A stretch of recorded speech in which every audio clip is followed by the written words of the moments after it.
What is up, my beautiful gemstones? Welcome to Friday night's live intuitive oracle with myself and Ghostdragonzw. My son is playing outside with his dad, so if you hear a little bit of noise, that's what it is. I did ask him to be quiet, but he's 7. I tried to use the Ethernet cable that Sir Nutslap bought me so that I don't have issues with the Wi-Fi, but once again, and I remember this as soon as I tried to plug it in, there's no thing on my laptop for it. So hopefully my Wi-Fi holds out. It has been tremendously horrific. The last few days, I may have to close that window. If the background noise gets too loud, don't be afraid to tell me. I can easily just go over and close that one window where they're playing. Ghosty's here. Miss Melissa Nicole. Jared, thanks for showing up. And thank you for that. That was the moment of silence we observed in the beginning. And I'm just going to briefly discuss that because there's a time and place for everything. Roger Blair says, happy birthday. Miss Josephine, nice to see you again. Julie girl.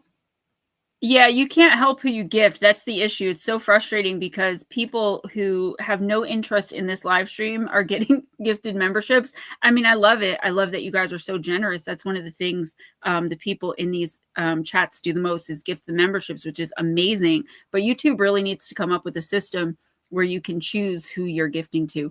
But either way, Jared, thank you. Sir Blue, what's up, my sweetheart? Urso, good to see you. I wanted to I didn't plan this, but I was looking at it before stream and I'm like, why wouldn't I show this to these people, to my family here? So I received a beautiful gift today. I have been on an emotional roller coaster. If you're on my YouTube, you may not really know. If you're on my other social medias, you have seen me breaking down to the most basic of emotions since I guess I would say 2 days ago, and just really having a hard time clawing my way out of that. I don't put that kind of stuff on YouTube because there is too much hatred aimed back at me, and I think I might have lost my stuff had I actually posted it and had someone say like one wrong thing. But Miss Arisha, who is our friend and fellow gemstone, this is not for sale yet. These are just things that she's working on with her sound healing. So I received this beautiful Tibetan bowl. It's got the little kuchi in it. I do have all kinds of directions and instructions on how to work everything and how to use everything she sent me. But let's start with this.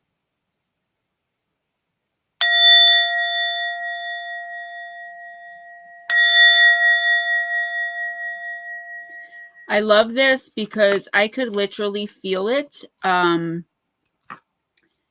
on my energy. Like I feel it go through my body, but then I feel it like out here.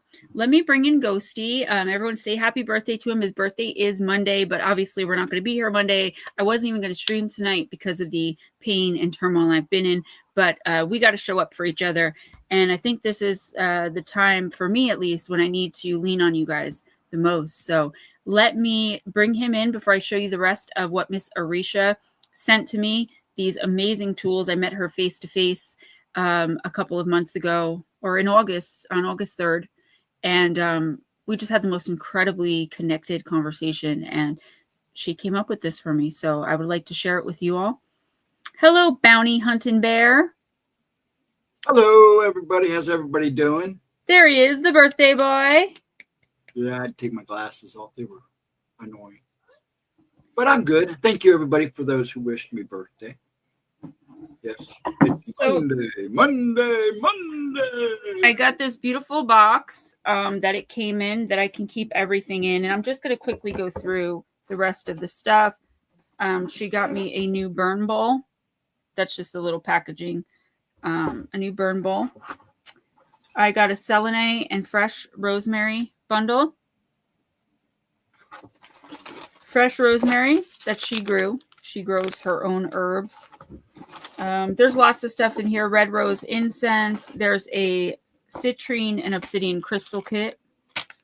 But the main reason I pulled this out to show you guys quick are these books.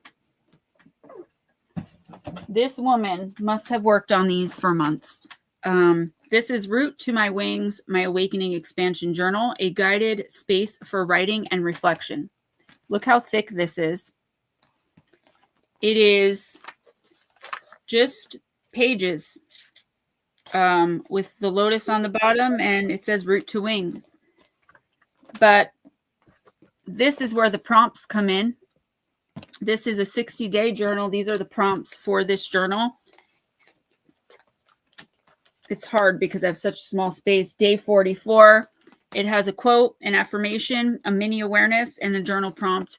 And there's one literally on every page. She gave me the contract for long distance Reiki that she's going to be helping me with.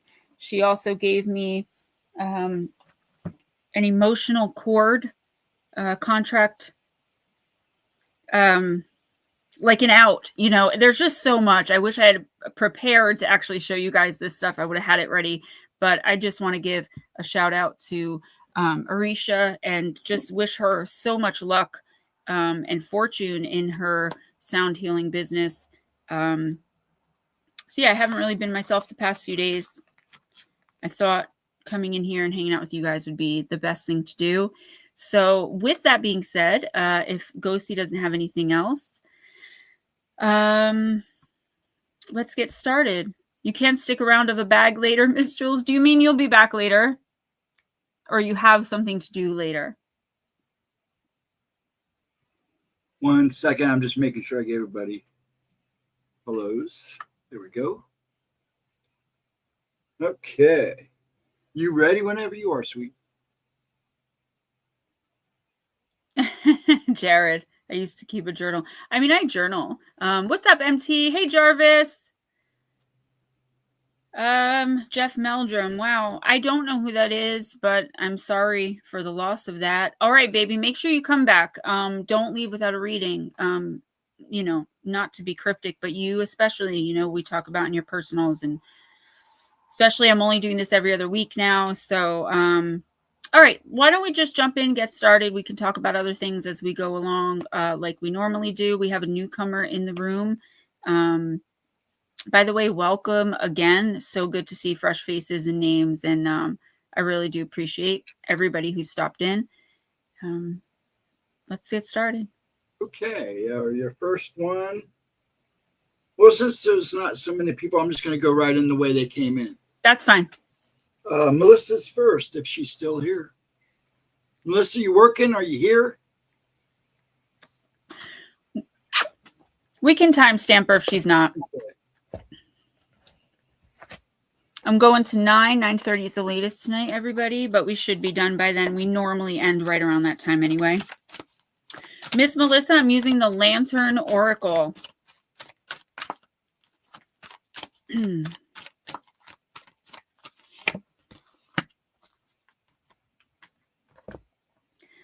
Emptied, card number 24. The ending and beginning lie at either side of the same door.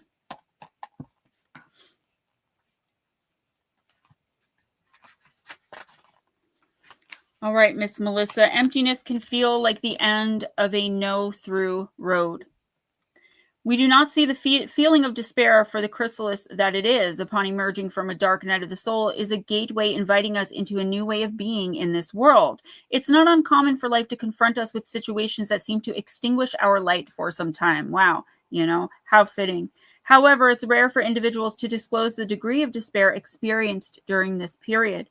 Exhaustion and depleted resources from the end of a career choice, relationship, or phase can leave us believing that our efforts, aspirations, and opportunities to make something of ourselves were in vain. That our best was not enough to make our lives work in the way that we'd hoped. Unwanted events can cause such inner upheaval that our will to continue trying weakens significantly. The power for any period of hopelessness or withdrawal to bring us to our edges is not ever to be underestimated. No one goes through life untouched, regardless of what hand we're dealt or what path we walk. Life is capable of emptying every one of us of everything that we have to give and all that we believe that we are. When this happens, to whatever degree, we are left feeling defeated, fragile, and blind as to what to do next.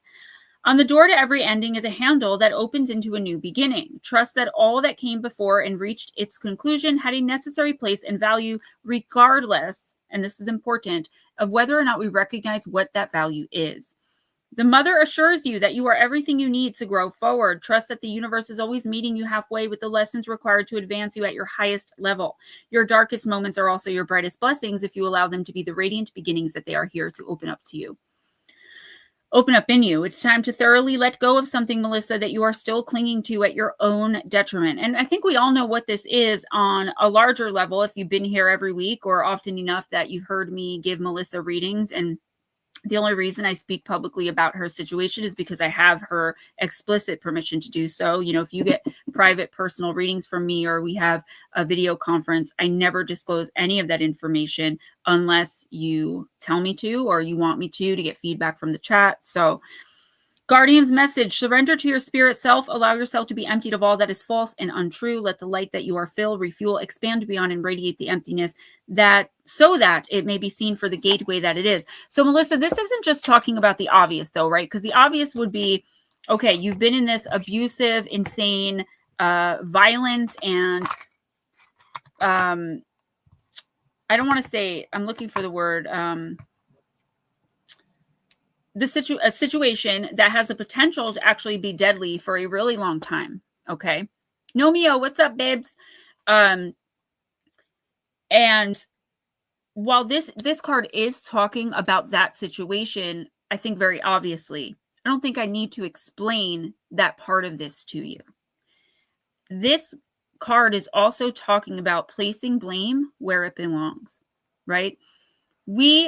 Yes. So I've talked a lot about, let me just kind of gather my thoughts here. I've talked a lot about accepting responsibility, even for the bad situations we put ourselves into that we really don't have control over. I'll give you an example: getting involved with someone who is abusive, whether that be physically, mentally, emotionally, all of the above, getting involved with a narcissist, for example, or other toxic personality. Okay. Yes, it's our fault that we ignored red flags, maybe, or maybe they came out and told us who they were and we just thought they were kidding or didn't believe them. We made choices knowing we were getting into something because our instinct and intuition, especially us in this community, it doesn't lie to us, and it's not silent. Okay. But we have to find that line between where we place the blame on ourselves. Like, yeah, I definitely could have paid more attention to that. Or I definitely could have, paid more attention to those red flags, and saying, but the falling apart of this, the abuse in this, the reason this is toxic and terrible and horrible and violent has nothing to do with me. And Melissa, I feel like for the next couple of weeks, even going into a few months, that's going to be your lesson here. Place blame where it's due. And this isn't like, this isn't little kid blame, like, I'm telling on you, or, it's your fault. It's not that. It's energetic work. It's shadow work. It's knowing deep down inside, right? Like, yes, I am the reason I'm in this situation. And partially I'm the reason I'm still in this situation. And then considering all of the outside influences and forces, maybe you don't have enough money to leave. Maybe you don't have enough courage yet to leave. Maybe you're afraid to leave. Maybe you're just comfortable in the abuse. Whatever that reason is for you, there's never any judgment or indictment here. I've been through it all, seen it all, done it all, heard it all. Y'all know that. But there's going to come a time in the next couple of weeks where I feel like you're going to either feel very attacked by others, or you're going to turn on yourself and start blaming yourself and giving up on yourself and deciding that all of it is because you chose to stay. Because you chose to give someone who is toxic and abusive and a garbage person the benefit of the doubt over and over again. Because you chose to forgive limitlessly. Because you chose to have hope. And that's just not what it is. And in those moments, and it's really good you're questioning these things, because this is when you're on your way out. Maybe not tomorrow, maybe not in the next month, but you are on your way out, Melissa, meaning out of this toxicity. But in those moments, your team wants you to talk to them, talk to spirit, speak to God if that's what you believe in. Really try to sort through the emotions and see where each emotion fits. Where does the blame actually fit when it all comes down to it? on you because you were fooled, or on the other person because they chose purposely and with intent to fool you? Where does the blame really fit? With you, mods, just watch what's going on, please. Does the blame fit with you because you chose to stay and have limitless forgiveness? Or is it the person who is doing all these things to you to make you feel like you needed to do those things, right? This is about you not giving up on yourself and understanding that it's not your fault.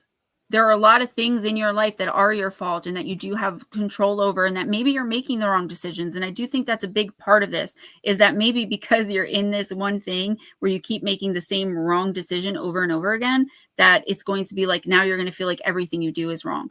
Also, always, always remember, and this is really important too, Melissa, that everything really does, as cliche as it sounds, happen for a reason. And we as human beings are not capable of even comprehending an eternal timeline, the timeline the universe works on, the timeline God works on. Again, whatever you guys believe. So we don't see that everything going on right now in your life, for example, could be the reason that 5 years from now, you are living your absolute best life and you will have no regrets, even for this long-term thing that you got stuck in. And I feel like, even though it took me a long time to get there, and like I said, I'm not having the best week, and I'm very low. So bear with me and be patient, guys. But that's the main takeaway here for the next couple of weeks, is to understand that, like, okay, I am not on man's timeline right now. I am on my way towards something much bigger in my chart, in my destiny. And one of the pit stops so I could learn this amazing, huge, major lesson was in this trap that I'm in.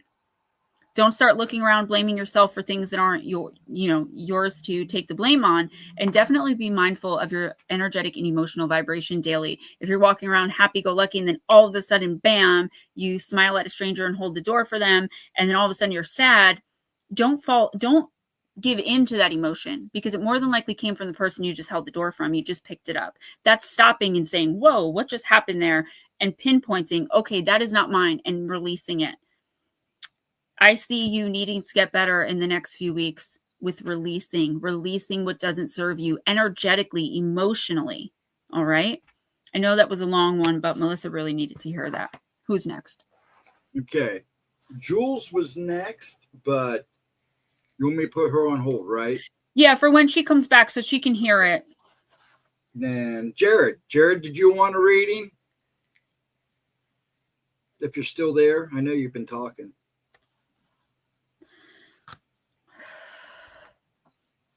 And Roger, if you guys want a reading, let us know. Thank you, sir. Yeah, I like this tie. It's a nice tie.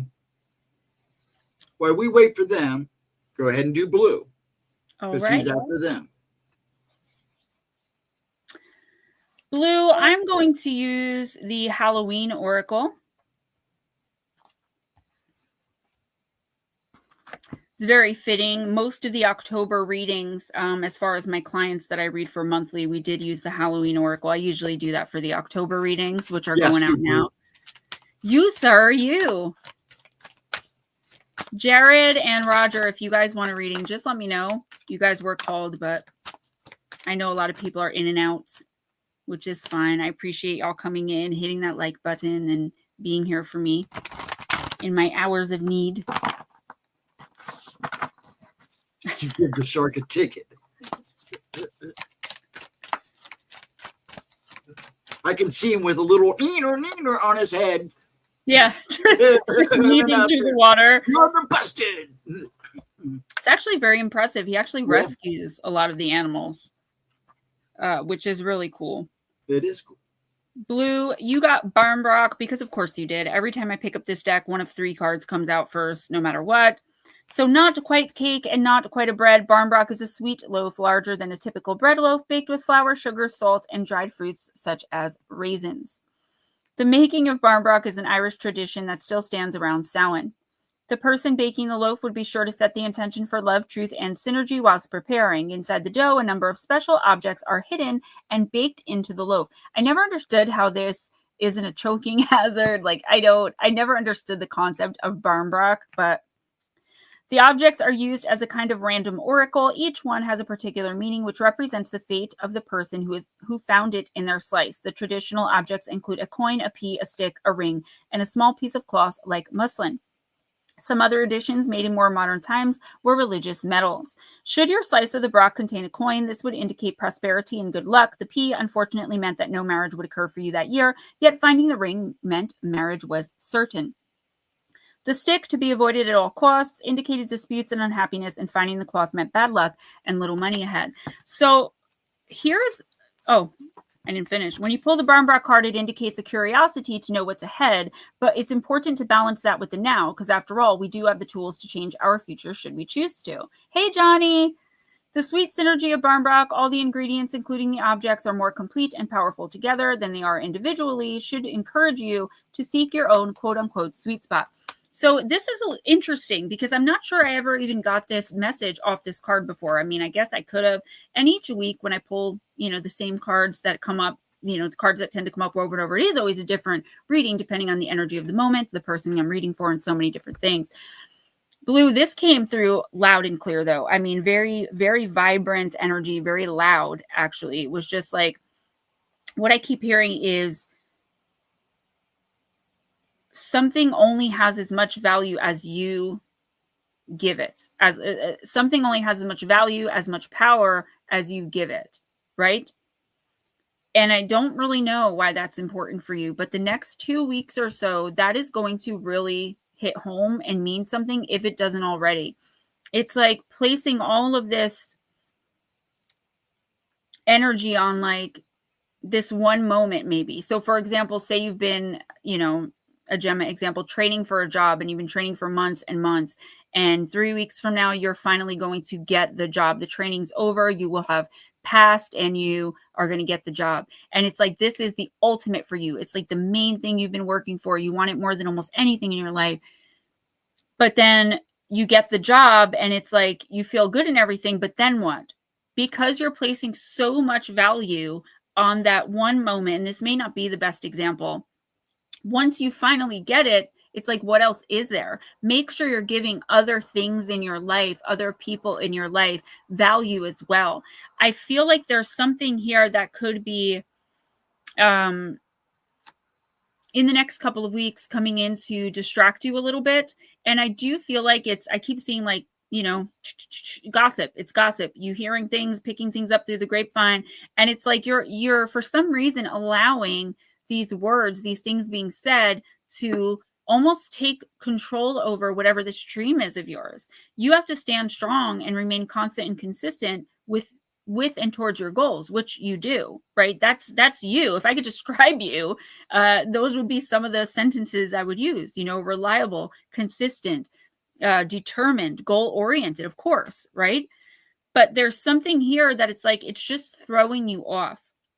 And I feel like it could be, somebody whispering in your ear, or maybe you seeing or hearing something you don't like. But, or for example, say it's a relationship and you get like this news of something that you didn't know about your partner.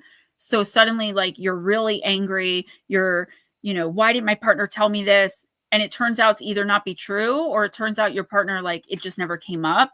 I feel like it's like placing so much value on whatever was said that you're forgetting in this scenario that like you love your partner and you can easily communicate with them. Does that make sense? It's like things outside of your main focuses, the three main things say that you want.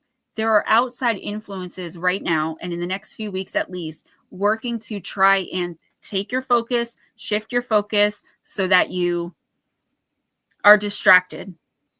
And I don't know why this would be, but there is jealousy.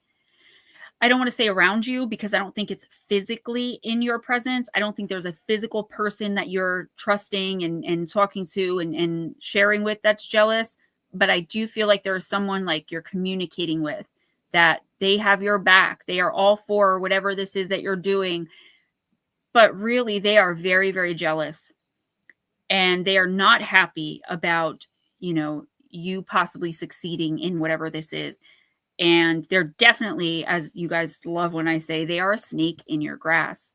And that doesn't mean don't talk to your friends and don't talk to your family. It just means be more mindful about when you take something in, that you do with it what's appropriate. Don't immediately make something important until you're sure it's important. Again, guys, really long-winded tonight, and I do apologize for that, but woo.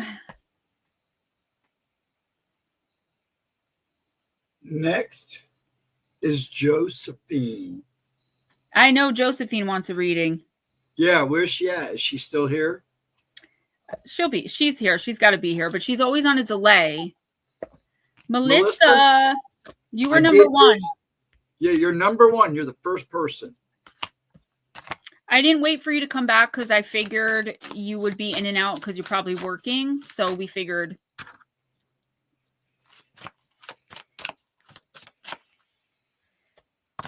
If any of you watch the Social Media Murders pre-recorded video I put out on Tuesday, I want to thank you. I'm also trying to get some feedback.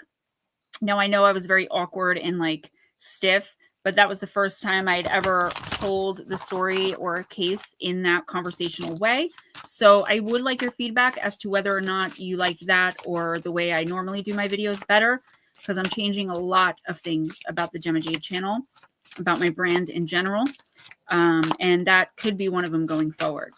Josephine, I am using the Goddess Oracle. See, my energy is already getting happier and less heavy.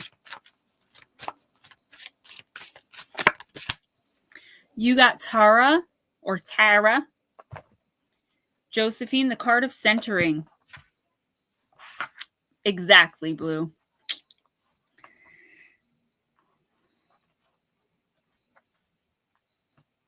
I'm just finding her.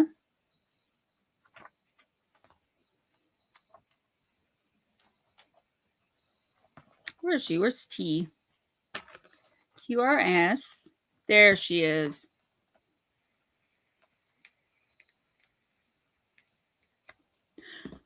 Josephine Tara is here to remind you to center.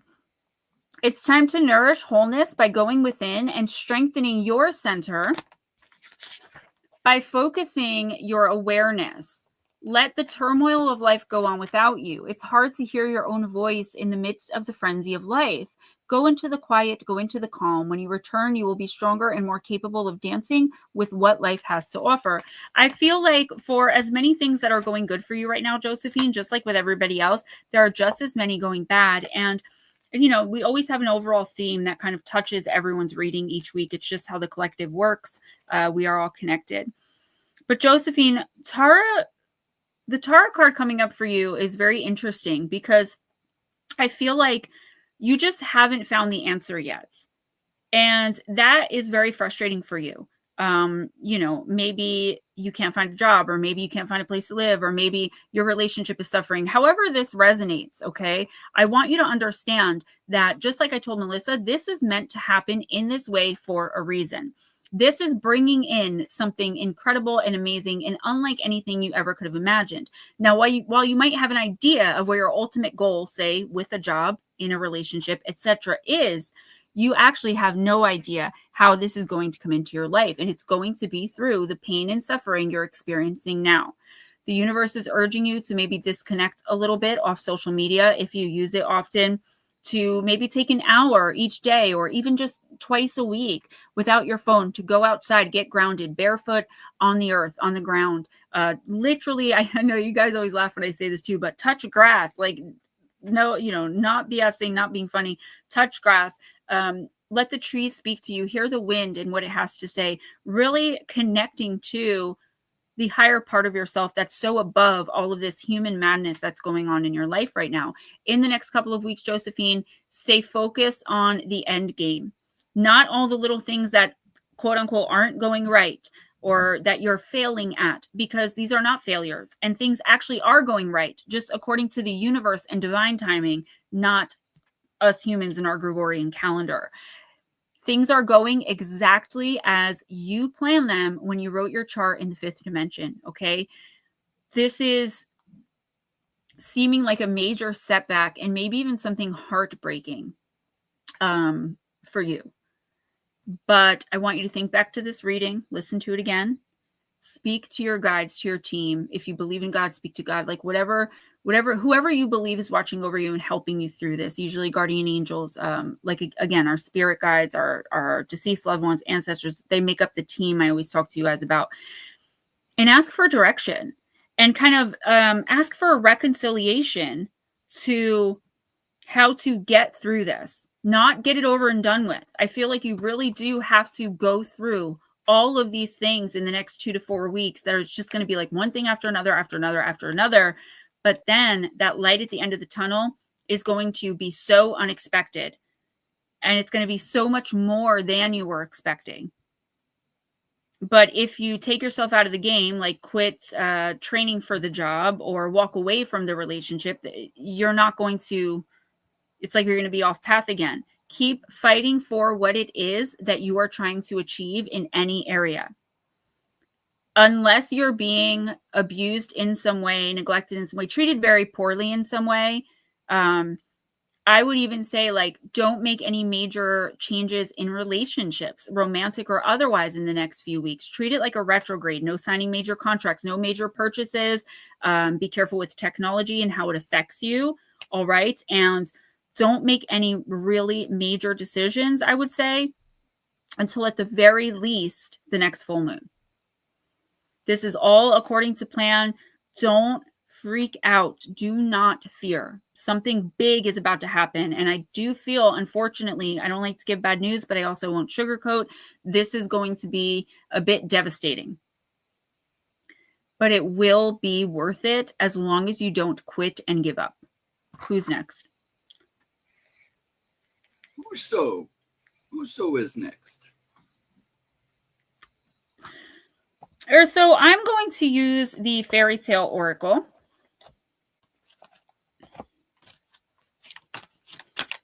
Again, guys, thank you everyone who is on my other social media platforms besides YouTube for all of your support and encouragement the past few days with everything I've been going through. I know even those of you with differing opinions, I think a lot of people were very shocked that I even put out what I did, but I appreciate that almost everyone except one person I've known since middle school and I've been very close friends with. I mean, like on speaking terms, speaking to each other all the time, friends with, is the only, he's the only one that said, I can't be your friend anymore. I can't handle this. And I said, okay, I'm sorry you feel that way. Goodbye. And you know, I blocked him. But other than that, everyone has been like, you know what? I don't agree with what you're saying, but I support your, I support you saying it and I hope that you feel better. And that meant so much to me, that you guys have just been so understanding and really knowing my heart, right? Like knowing that if you don't know me well, you could take a lot of things that I say or that I post in that particular area out of context and think I'm a certain way or that I'm a certain type of person. But it's like so many people just said, I know Gemma doesn't mean that the way I would normally take it. And I'm so thankful and so blessed to have that.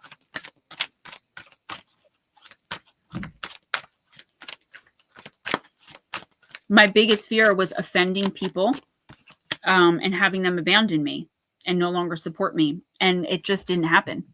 In fact, one of the TikToks that I posted, what's up, Mama Cindy, got more views than I've ever gotten on any video, short, or live stream in my entire life in 10 hours. And that's almost 3,000. I have a tank top on. I'm not stripping. It's just very hot in here to be wearing a polyester shirt. I don't know what I was thinking. Mama Cindy, good to see you. I hope you're doing well. Don't forget we have a newcomer in here as well. Hunting Bear, I believe. If you would like a reading, just let us know. I don't like our newbies. Bounty Hunter, sorry. Hunting Bear, I don't know. I don't like our newcomers to have to wait too long. So if you're ready or if you just want to sit and chill and just kind of take it in, wherever you want to do. Okay, so you're next anyway. Card number 13 or so, Thumbelina. So, Ghosty, any big plans, hot dates, anything like that for your birthday Monday?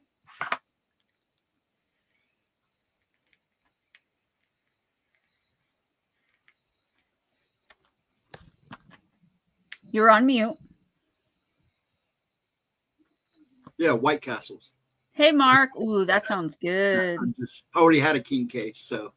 I don't know how many people know about White Castle the way like Jersey does. Because I remember when you came to visit me a couple times, I was like, you got to get White Castle. You're like, we have White Castles. And I was like shocked. Yeah. Bounty Hunting Bear, really. Awesome. Yes, I would love to read for you. You're going to be next. Or so just give me a minute. I got to banter with the birthday boy here. No, you're good. No, no plans. We're probably just going to go somewhere and eat. So the gift RJ packed for you. It's in one of his little Easter eggs that the Reese's come in, and it's got a pair of toddler sunglasses. But they're blue, and he knows you like that color, and all of his little Batman figurines. Aww. And some slime, he decided. I'll play with it. Don't worry. As I said, I'm like, you know what? We have extra. He's like, let's give him to Steven. I was like, yes. He knows I'll play with it. Yeah. I'm eventually going to get you something, but I'm going to make you a spray and a roller because I know you could use more of that. Send you some more. Yeah, I love the rollers. Yeah, I know you do. Yeah, cool. All right. Urso, thank you for your patience. Mark, it's good to see you. MT, thanks for hanging out. Okay, so this is a long one. This book usually does have a little bit longer readings because it's all about fairy tales, but it's one of my favorite decks, and I'm feeling spicy. So you got Thumbelina Expectations. The whole summer, poor little Thumbelina lived alone in the great wood. She plaited a bed for herself of blades of grass and hung it up under a clover leaf so that she was protected from the rain. She gathered honey from the flowers for food and drank the dew on the leaves every morning. Thus the summer and autumn passed, but then came winter, a long, cold winter. This is a long, complicated, and very sweet-natured tale. It's about yearning to have a child and what we do to bring about fertility. Don't panic. There's always other messages, okay? It's very pagan in its values, as a woman who wishes to have a child asks a fairy for help. She receives it in the form of a barley corn, an echo of corn, a symbol used in fertility rites since ancient Greece. She pays the price. She deals honorably with the fairy. Mark, never be sorry. I'm just glad you're here, sweetheart. And she plants the little barley corn. A massive flower grows in its place, and she's so overwhelmed by its beauty that she kisses it, and the petals open, and within lies her daughter, a tiny being, quote, scarcely as long as her thumb, end quote. So she is named Thumbelina, given a walnut shell for her bed, and she has a beautiful voice, and she sings, the likes of which has never been heard. But her size makes her really vulnerable, and she's stolen by a toad who wants Thumbelina for her son's bride. In turn, she's rescued by a school of fishes who they just feel sorry for her. Thumbelina's fate is constantly being decided by those around her, and all of this is the quest for where she truly belongs and where her home is and her true family. In it also is the quest for her true nature. Is she fairy, flower? Is she even part human? Finally, Thumbelina begins to make her own way throughout the world. She ties a part of her clothing to a butterfly and flies off. Entering the element of air, she becomes more clever, though she does not lose her compassion. She's told she's ugly and she's abandoned. And at this point, the little sweet being finds herself. She weaves her own bed from grass, and she hangs a leaf to create a roof over her head. She drinks the nectar of flowers and makes it through to winter. She cannot care for herself anymore and moves in with a dormouse who introduces her to a mole who, of course, wants to marry her. But he's blind, and he, quote, spoke slightly of the sun and the flowers because he had never seen them. And he cares nothing for the birds, and upon finding one frozen, he pushes it away, caring nothing for its song, scorning it for its failure to keep itself alive. Hi, owl, welcome. But Thumbelina carries flowers to the bird and sings songs to it, and then lays her head upon the bird's chest and hears its little heartbeat. She goes from being powerless and homeless to being strong enough to bring an entire soul back to life. And for this, she's rewarded with friendship, with home, and with her true family. She finds fairies to be folk amongst whom she can live. But first, she has discovered so much about herself and her love of the natural world and her love for all wild creatures that have given her wisdom. She's earned all of the good fortune that comes to her, her own home, her own country, the beauty and warmth of endless summer, true friends, and a great love. She has grown into a woman, tiny as she is, and her good fortune, what's up, Carl, is sung of by all the birds who share this with the storyteller who too tells her story. This is a tale, Urso, of empowerment, finding your own way and making your own friendships and relationships. It's time, therefore, for you to learn how to care for yourself, to choose for yourself, and yet not lose your warm heart along the way. The times when you have been ridiculed and rejected for being different will become a memory, and you will in time find your own true name, the song of the soul. So Urso, I love you, Miss Smoochie girl. I do see you exceeding expectations in the next couple of weeks. I don't know why Spirit is showing me this, because you, as most of y'all know, like, I'm sweet and everything, but I'm the queen of petty. What's up, Nutslap? And this is almost like a petty little message, just a little aside for you. I see you, like, I don't want to say you're not purposely going out of your way to get revenge or to, but I see people looking at you, or at least one person, like, you know, it's kind of like in high school, when you're picked on and bullied, and then you grow up and like you become the owner and like CEO of this Fortune 500 company, and all these people that made fun of you now want to work for you. I see a situation like that, obviously not that exact situation, where like now you have power over someone who ridiculed you. I also feel, yeah, that's his name, Nutslap, one of my best friends. I also feel that you are going to hit a crossroads of sorts about, not a blue one, but about making a decision. And I feel like there's something you really, really want, and something you really, really, I feel like you've worked hard for it, but maybe like in the background. So they're showing me, like, when I first created my YouTube channel, I was too embarrassed to tell anybody that this is what I wanted to do for a living. Everybody told me it was dumb, it was stupid, you know. And so I just continued to do it, but like on the sneak tip. And now they're all cheering me on. Like, I'm so proud of you. Look how far you've come. I see that situation for you, but only if you risk taking an opportunity sometime around the end of the next 2 to 3 weeks. Okay. It's like something maybe you've always wanted, or the jumping off point to something you've always wanted. What's up, baby book dragon? Everyone loves that name. But if you're too worried about what other people think, or even what someone else, even a loved one, is going to say about your choice and your decision, you will miss this opportunity. And I don't see it coming back around anytime soon. So if it's someone you love and care about that's maybe worried about you embarking on this adventure, accepting this offer, taking this money, whatever it is, spending money, whatever, if they really love you and care for you, once you sit down and speak with them and communicate, you know, why you need to go this path and explain your wants and desires, they should go with the flow. And if they don't, that's another lesson that maybe this person doesn't belong in your life anymore. Do not be discouraged or talked out of really taking a leap of faith and diving headfirst into something that, even if you secretly always wanted it, because I see something here, it's not quite a secret, but it's like you're not really being very vocal about this either. This is like, my mom, when it was her birthday, and most of y'all know her from in here, but if you ever met my mom, she's never worn makeup a day in her life. She doesn't get her eyebrows waxed. She doesn't dye her hair. She wears t-shirt and jeans with a hat, baseball cap. Like, she's a tomboy. But when she opened up to me about what she wanted for her birthday, it was a ballerina jewelry box, because she'd always wanted to be a ballerina, right? And I was shocked. I was floored. It's something like that. It's like this secret dream or this secret project or something. Make sure you continue to follow through with it, because I do see an opportunity opening up for you that is really going to be very, very important. You know, everyone says that about Nutslap's name, even in the comments. They're like, don't you have a friend named Nutslap? And my mom's like, oh my God, Nutslap, I love that name. And I'm like, I was just telling him that the other day. As you guys may or may not know, I am working on a new book. So my 15th book will be coming out hopefully around Halloween. I'm doing encounters with extraterrestrials and creatures from the liminal realms. Those come from the stories y'all send in. So if you have any that you want in the book, they have to be, for the book, at least 12 to 1500 words. But I kind of go through and edit for grammar and context and all that, so I can kind of stretch sentences out a little bit without adding to the actual story. If you guys want to share those, I would really appreciate it.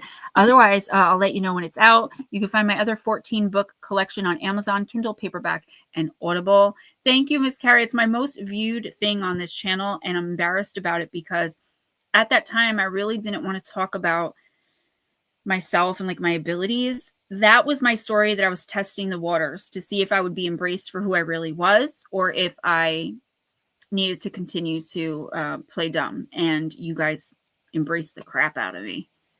Baby Book Dragon, good. I hope you enjoy them. I've gotten a lot of criticism. People, oh, if she wasn't a hot girl, then she wouldn't have sold any of these stupid books. I'm going to keep buying them, though, because I like the topics. It's like, all right, all right, let's do our new person. I don't want to say the wrong name again. What is it? Bounty Hunter? Okay. No, there has to be a bear in there somewhere. Yeah, there is. Bounty Hunter Bear. I'm like, I'm not getting that from nowhere. All right. Bounty Hunter Bear. I love that name too. Smoochy. Yes. Yes, we do. But yeah, I'm excited to be working on the book. Back to full-time work. Took a few days off. Like I said, the past couple of days, I've just been so low, and I just really appreciate you guys being here because I feel so much better already, I am using Deep, Dark, and Dangerous Oracle. It is one of my favorite decks that I have. Nice. Baby Book Dragon, take your time because I'm always going to be writing more books. Yeah. I love that. Thank you for the support for sure. Listen, Carl. Is that who said that, Carrie? Be careful what you wish for, girl. Be careful what you wish for, because I always said, like, oh, that's one thing that, like, I never saw. I've seen ghosts and spirits and demons and the devil I met one time in my backyard and, like, all these extraterrestrials and lizard people and, like, all these terrifying things. I was like, but man, to see a glimmer man, like, for as much as you can see one, right? Within 2 weeks, I saw that thing and I'm still traumatized. There's something about them that is just, it's like if I were to meet a black-eyed kid, I don't know what I would do. My doctor today was like, oh, I read your black-eyed kid book. I got you, girl. Welcome, by the way. Thanks for coming in again. And I was like, oh, really? How was it? And he's this big, tall Russian guy. And he's like, I can't finish the book. Too scary. Now I think in kids with black eye outside my house. And I know it's a horrible accent, but it was hilarious. He's like 6'7", towering over me. This little old man, really tall. And he's like, no, too scary. And then he's telling everyone else, he's like, read all her books, but not Black-Eyed Kid.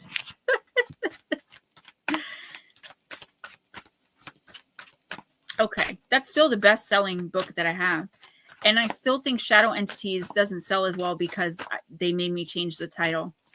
It was supposed to be Shadow Entities Beyond the Sleep Paralysis Demon, but we couldn't get it fit onto the cover the right way with the way that I wanted the cover designed and the picture on the cover. So they're like, how about Shadow Entities Sleep Paralysis and Beyond? I was like, sure. And I think people who didn't know me, but who came across that book, thought it was more about sleep paralysis rather than the paranormal shadow person element. And I have people like, and this never occurred to me. I had people recently in my comments that are like, I love your books. I just found out you had a YouTube channel. It didn't even occur to me that I would have like a fan from my books, right? Like, I'm just like, oh, and now I talk to the person all the time because you guys know me. I'm always making friends with everybody. All right. Let's get this lady her reading. Ooh, the card of the mirror, the fetch. Not bad. It's just this card creeps me out. And I'm not creeped out by much. Card number 37, dangerous.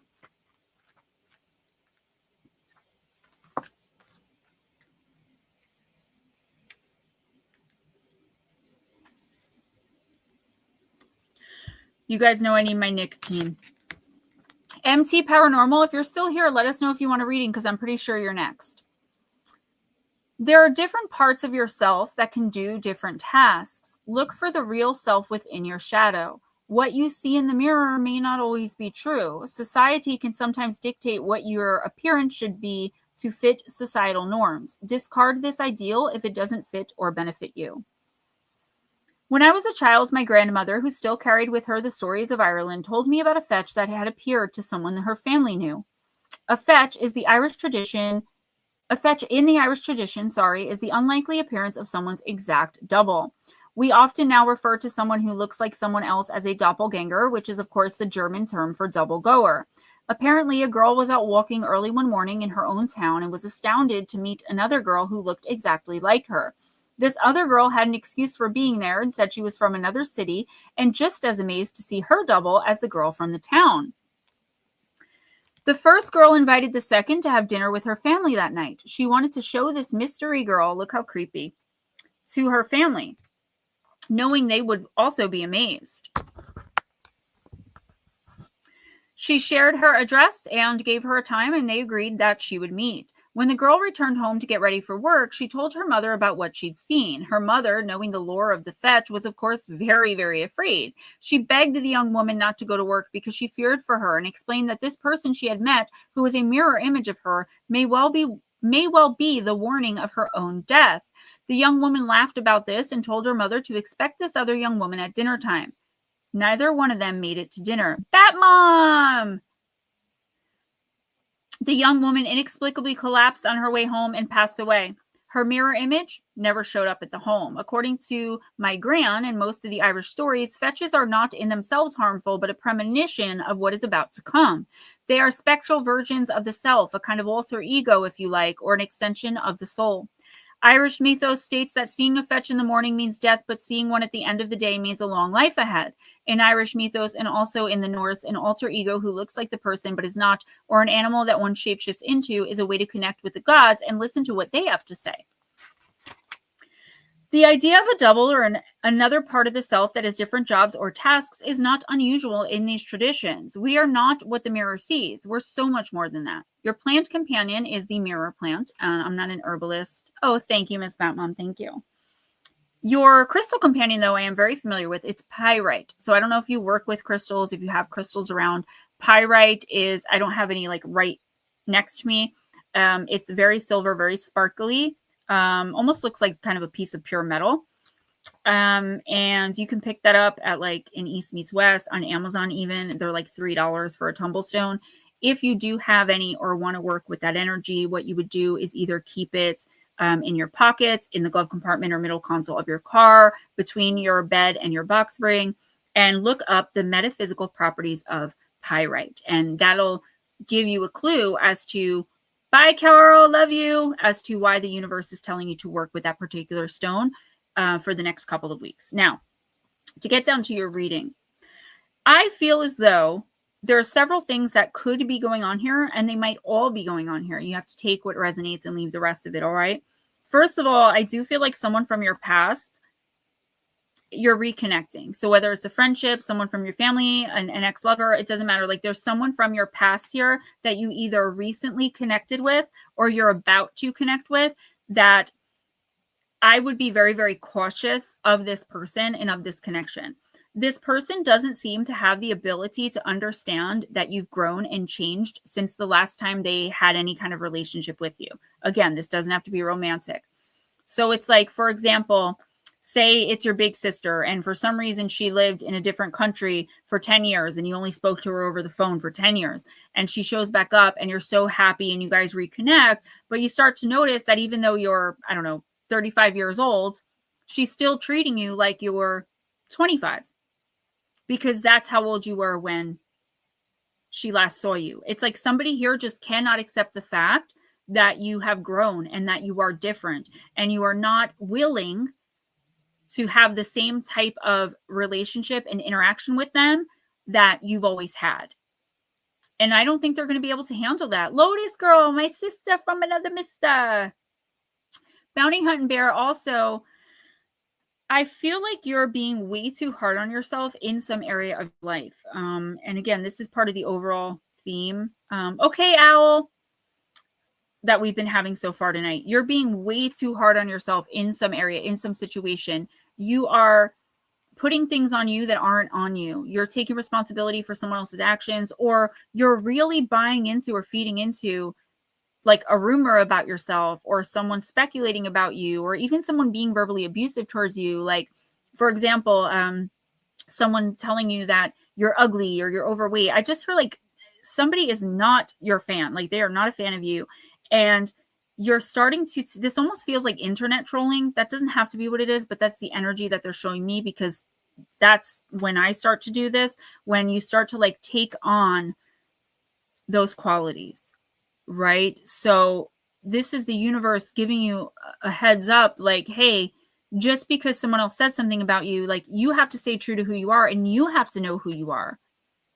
If you're ending a relationship and someone is trying to put all the blame on you, this is not the time for you to sit there and think, well, maybe it was all me, and start picking at yourself. Like, that is not being self-aware. That is not being accountable. That is allowing yourself to be a scapegoat. Do not do that. Okay. I've never read for you before, so I'm not as connected with your energy as most of the people in here, but I would love for that to change. Girl, she's a black sheep. Is anyone surprised that she fits in and belongs here? We all are. Like, you have found a community full of nothing but black sheep. That's what we are. Every single one of us in here will tell you the same thing. And that's why we meet and we found each other. But I just feel like enough is enough. And I'm being moved to tell you, don't. There's a chance. I feel like in the future, in the near future, just like I said to someone else, I think it was Urso, it's like you are going to have the upper hand, but it's like not even important to you anymore. You know, when you get into that feeling, I know for me, it was always like when I was in addiction and everyone said I would die in addiction and I wouldn't amount to anything. When I wrote my first book and then got bestseller, the whole time I was writing, I was like, I will show them. I can't wait to shove this in their face. But then by the time it all happened, I didn't even care about the haters and the naysayers anymore. Right? I was just so proud of myself and happy to achieve and accomplish what I'd done, which was a lifelong dream. That's the energy here that they're showing me. It's like, I know you think you want to get even now, or I know you think like, I'll show them now. And that's okay. Let that be your motivation. Let that make you more determined. But at the end of the day, realize that what other people think of you, no matter who they are, means absolutely nothing on your journey unless you allow it to. Do not take on the energy other people put on you. All right. And that is going to be really important in the next couple of weeks. Mwah, mwah, mwah, mwah, mwah. Welcome back, Julie Girl. Lotus, I love you. I'm sorry I haven't hit you up. You saw, I'm sure, what was going on with me this week with the whole stuff that I don't want to talk about on here. But, hopefully Monday I'll be ready to go again. Who's next? I guess Jules, because we did call her. Oh, I called Andrew, so do Andrew next. Then do Jules. Sir Nomeo. Give me a sec. I'm divining. We're going to do Magic of You. I knew deep down we've been related, but we aren't the same. Okay. You're very welcome. Just stay true to you. Do not change yourself and do not bend to fit into, like you said, don't bend to fit into anyone else's box, because you being authentically you is going to do you such a huge service in the coming months. I think by the new year, something is going to change so significantly in your life that if you had changed even an ounce of yourself to fit into someone else's box, or to be, or taken on any of the energy and started becoming what people or a person was actually saying you were being, you never would get this opportunity. It would pass you right up. Be authentically you and shine. Shine your light. Don't let anyone stop you. I am bullied, harassed, body shamed daily on the internet. And I just, does it get to me as a human? Sure. But am I changing anything about myself because of that? No. The only thing I change about myself are things that I see that need to be changed when I self-reflect. MT, no problem. Yeah, let me do Nomeo and then Jules, and then we'll get you in. Does that work for you, Stephen? Magic of You.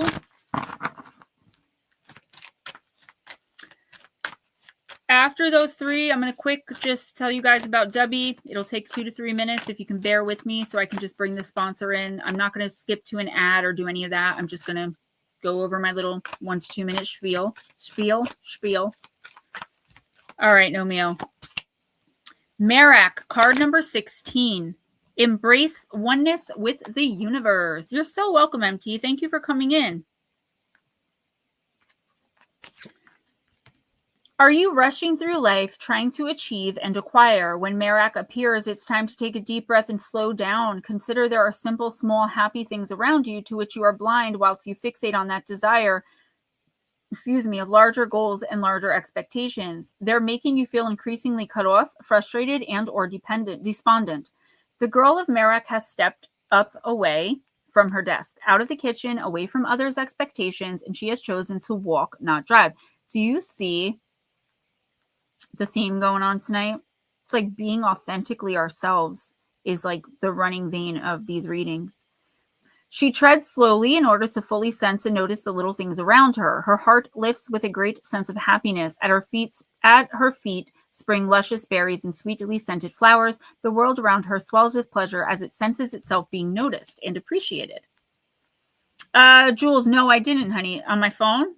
I'll check. I can check after. It's time to step lightly in the world and be grateful for what you have. Notice the small things. The answers you seek reside in the small achievements and enjoyments of each day, and in your willingness to be one with the universe. Know that your role and place in the world is just as essential as anyone and anything else's. Yeah, I feel like there's some area, Nomeo, where you're going to be branching out on your own. I don't know really what it is. It's like ending a romantic relationship, starting your own business, or it could be something much, much smaller, as I was just talking to Bounty Hunting with. Almost like disconnecting yourself from this idea that's been placed upon you. I feel like in the next couple of weeks, if you're mindful, again, of your emotional vibration, of what's going on around you, how you're feeling inside, if you're a little bit more spiritually aware and conscious, you're going to understand that there's something in your life that either you've worked for or that you're really excited about, that you're really not excited about it. And it was never like your desire. You have somewhere along the line taken on someone else's desire for something. And it's almost like you were blinded to the fact that you were putting so much effort, time, energy, etc. into something that wasn't authentically what you wanted. If that makes sense, things are changing in a major way for you, Nomeo, in the coming weeks.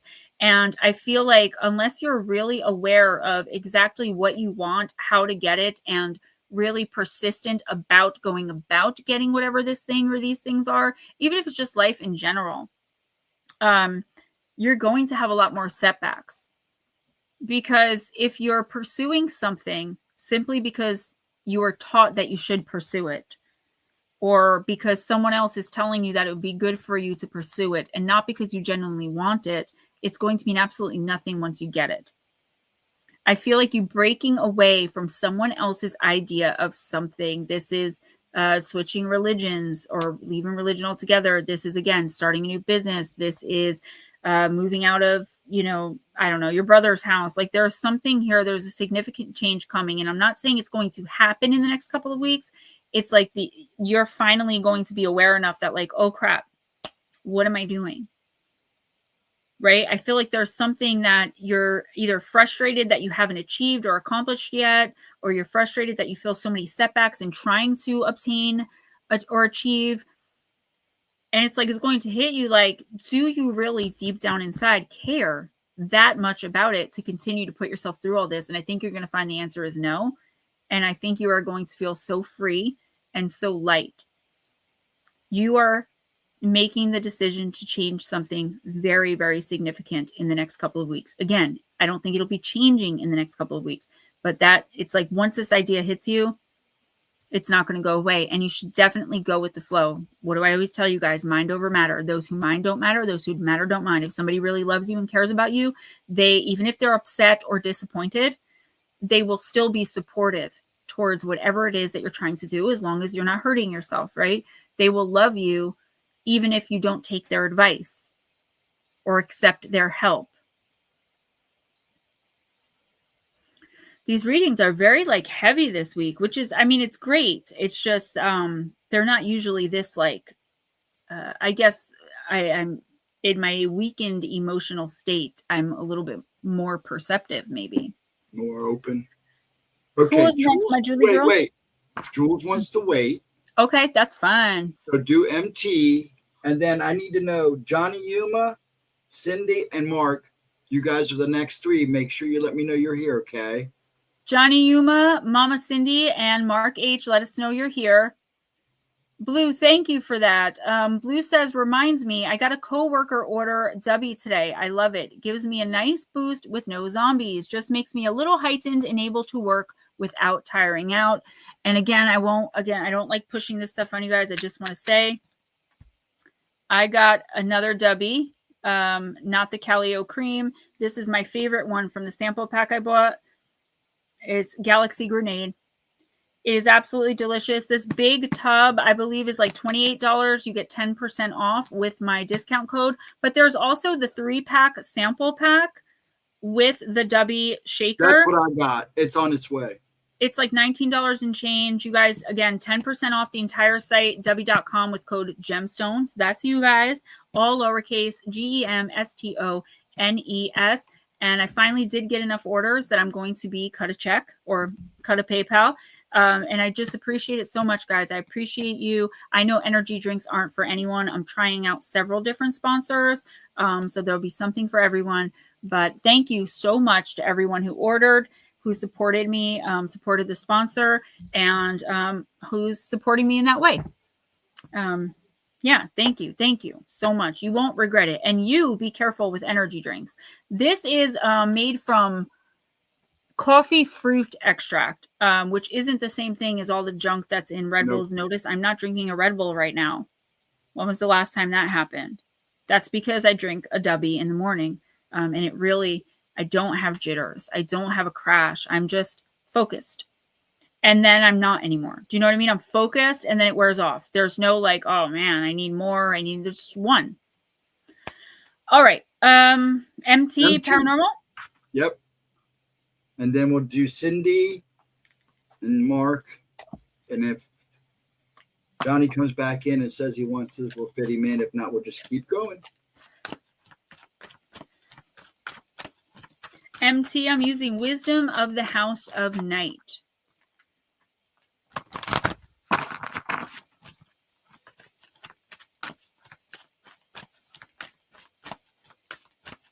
All right, Bat Mom, I'll just read for you anyway, and we'll put the time on, but I'll try to save you for last.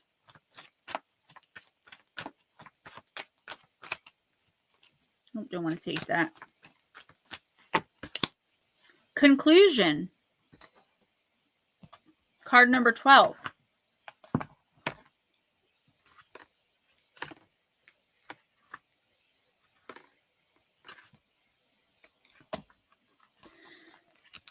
This is the time of endings and new beginnings. Drawing this symbol indicates that you have come to the end of some experience in your life and you're about to enter a new one. Don't resist the conclusion, for endings are important experiences and will help you build a stronger foundation for your next adventure. This is also a warning to get all of the facts before you draw a conclusion about someone. You can't know the whole story if you haven't read to the end. Remain open even when an ending is final or a conclusion is correct. This is a sign that a new story is about to unfold. So this is very obvious on one hand, the ending of a chapter, right? But the best part about this is you see the ending here. It says the end. Up here it says chapter 1, and you're just starting to fill in the blank spaces. You're just starting out on this endeavor, on this adventure. There's something here. And I feel like, though, you're not seeing that far ahead yet. There's something that you maybe don't want to end, don't want to walk away from, don't want to give up on, don't want to say, well, you know, I've tried so hard for this long, I'm just done. And that's exactly what the universe here is telling you have to do. This isn't saying give up on your dreams or do anything detrimental to your life. But what it is saying is, if something isn't working for you, at the very least, take a break from it. I feel like in the next, I would say 2 to 6 weeks, there is no point in you continuing to put effort, energy, finances, whatever it is, into this person, this situation, relationship thing, whatever it is. You really need to take a step back and get an outside perspective. Because I feel like something could end up consuming you here. I do feel like if this is like a relationship ending or losing a job or something, there's some shock element to this, MT, where it's like you did not see this coming, but once you get a little distance and a little perspective, you're going to understand that you really actually did. the quicker you accept that whatever this is, like this chapter, this part of your life, this experience, it could be something very small too. I do feel like it is a major life event though. The quicker you let go, the quicker the universe is going to present you with what's next. Because if you try to hold on to something that isn't meant for you anymore, it's no longer serving you, then you're just going to be kind of dragged along for the ride. You can't achieve anything in something like that, right? If there's no future in something for you, then giving it your time, effort, energy, money, etc. is just a waste of those things, a waste of perfectly good resources. You may feel lost for a little while after you make a clean break or this breaks, whether you accept it or not, it is coming to an end. Yeah, I actually was seeing MT, like I was seeing a person, a representative of MT being dragged literally by the wind. It's so funny you said that. It's like you're either just going to be along for the ride to nowhere, or you're going to, chart your own path here. And I feel like until you have some time away from whatever this is, even if it's just to think things over, again, get some perspective, get a clearer head about it, investigate, research, whatever this is and whatever you need to do, the faster the universe is going to present what's next to you. And I don't think you're going to understand much of like why this has to be the end all be all of whatever this is. Maybe you haven't, if like, for example, if it's a relationship, like maybe you haven't gone through enough yet to understand that this is not for you. But if you get some perspective, get some distance, and really look deep down inside in your instinct and your intuition, you will understand that you probably knew all along that whatever this is would eventually come to an end. Don't know if that resonates, how it resonates. If it doesn't, I guarantee you it will in the next 2 to 4 weeks. Cindy is next. Cindy Lee.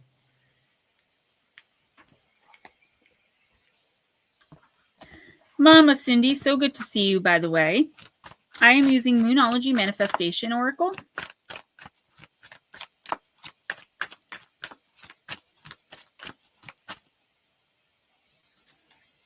Please, MT, definitely do. And don't be afraid of separating from whatever this is. It could even be an idea, like something you really wanted to build and you've been working on it for years, just like the idea of like opening a store or whatever the case. I mean, it could literally be anything.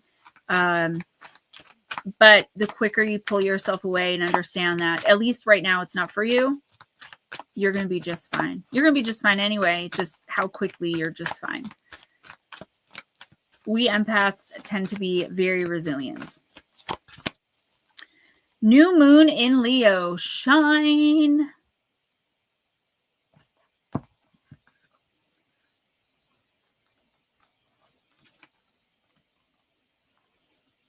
Let's see.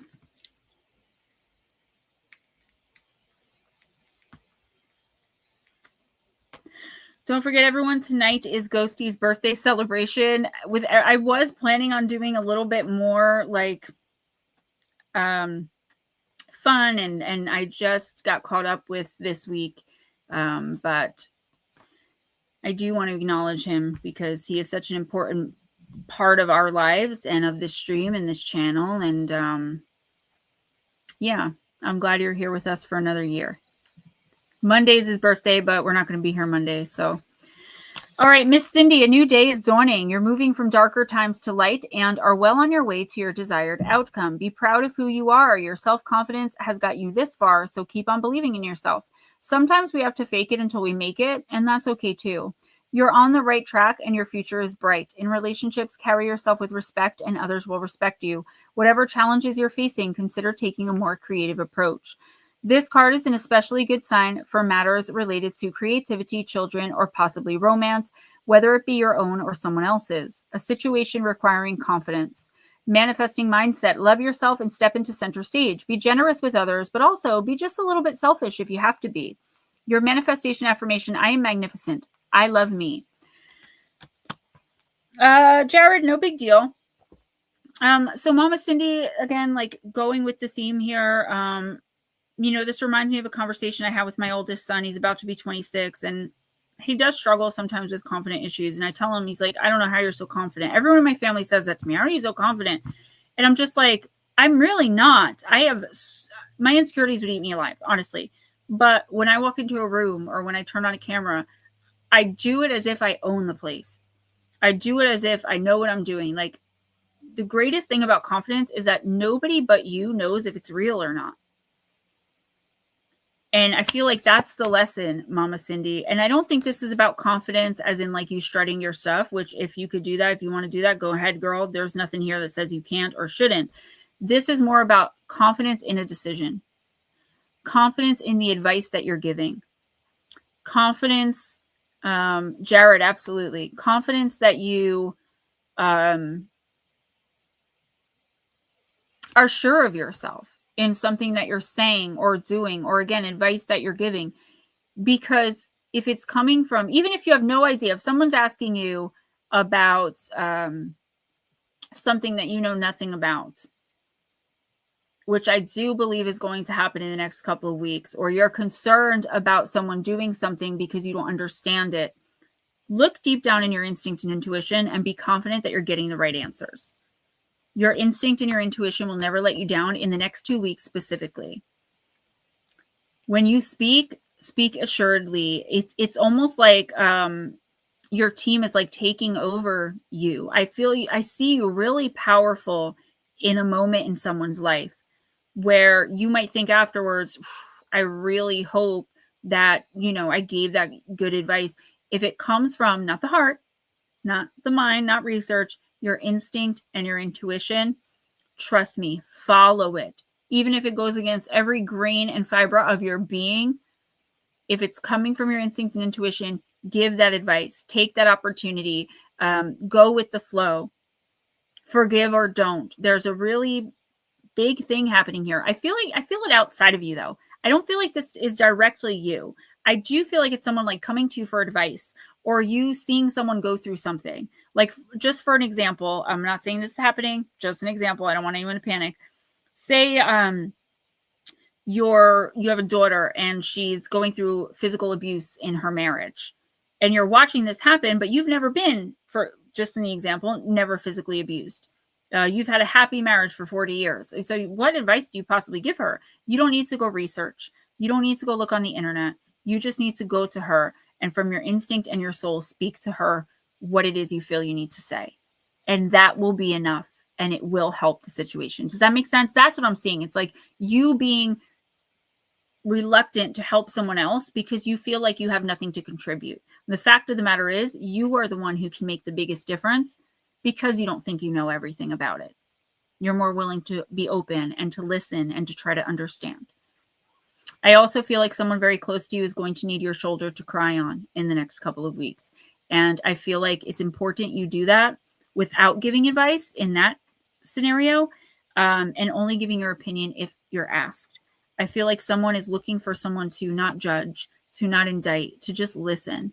And even though you might have so much to say, this is like someone coming to you and saying, I'm an addict, or, I robbed a bank, or so, like you want so badly to act and to help. In that scenario, these are two separate things. Don't do it. Just listen and be there. I promise you it'll be worth it. Good. I'm glad it makes sense, because some of these, sometimes I'm like, I don't know even how to give an example of this. And I'm looking to spirit, like, give me more. And they're like, nope, there's not 4 more, like, we don't have more for you. Just, I'm only allowed to know. Not either, Cindy. I'm only allowed to know so much, I don't believe it is bad. I believe the only way it could be bad is if you refuse to use your voice. Because whoever this is about really needs to hear what you have to say, even if you don't know what you're going to say until you start speaking. And that's kind of the point. It's like, just let it flow. Go with the flow. Be confident when you speak about anything. That way you're well prepared. And whatever this situation is, you'll know that you did what the universe asked. Who's next? Mark. Mr. Hosted. Yes, thank you, Sir Mark. I missed you guys. Hopefully in October we can go back to weekly. There's major changes coming to my channel. Like I said, if you guys watched Tuesday night's upload, I did that without a script. Just me telling a story off the top of my head. I had a little fax in front of me, so I didn't want to get things wrong, like the freaking father's name. I called him Murray the whole time, and his name was Marvin. But that's what happens when I don't have a script. It's also the first script out of, 2,000 that I've ever done without a script. So I knew you guys would give me some grace there. But you got to let me know if you like that more conversational style better, because I will do them more often. And eventually I would like that to be the way that I do them, if that's what y'all prefer. You're more than welcome, Mama Cindy. Thank you for being here with us tonight. So do you know what I mean? So if you go back and watch that, the social media murders, it's not a long video. Let me know how you like that style of presentation compared to what I normally do. Again, it was a little stiff. It was a little awkward, but out of, I have almost 4,000, maybe more videos on my channel. 2,000 are shorts, 2,000 are long form. And I've always done them that one way. And it was hard for me to branch out and break away from that routine, but I wanted to try something new. So that's what you do. What I say in my comment, learn and grow. You always grow after the first one. Oh, you didn't see the comments for it yet? I was afraid to look at the comments. No, I think a lot of people gave you a lot of love. You did fine. All right, cool. All right, Sir Mark. Mark, right? Yeah. We are using Mythical Goddess. Brigid, the card of alchemy. Card number 14.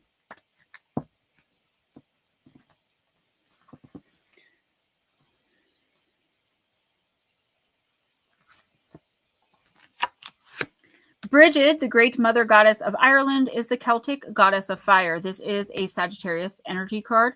She brings healing, inspiration, and divination, the powerful alchemy that is the dynamic combination of forces.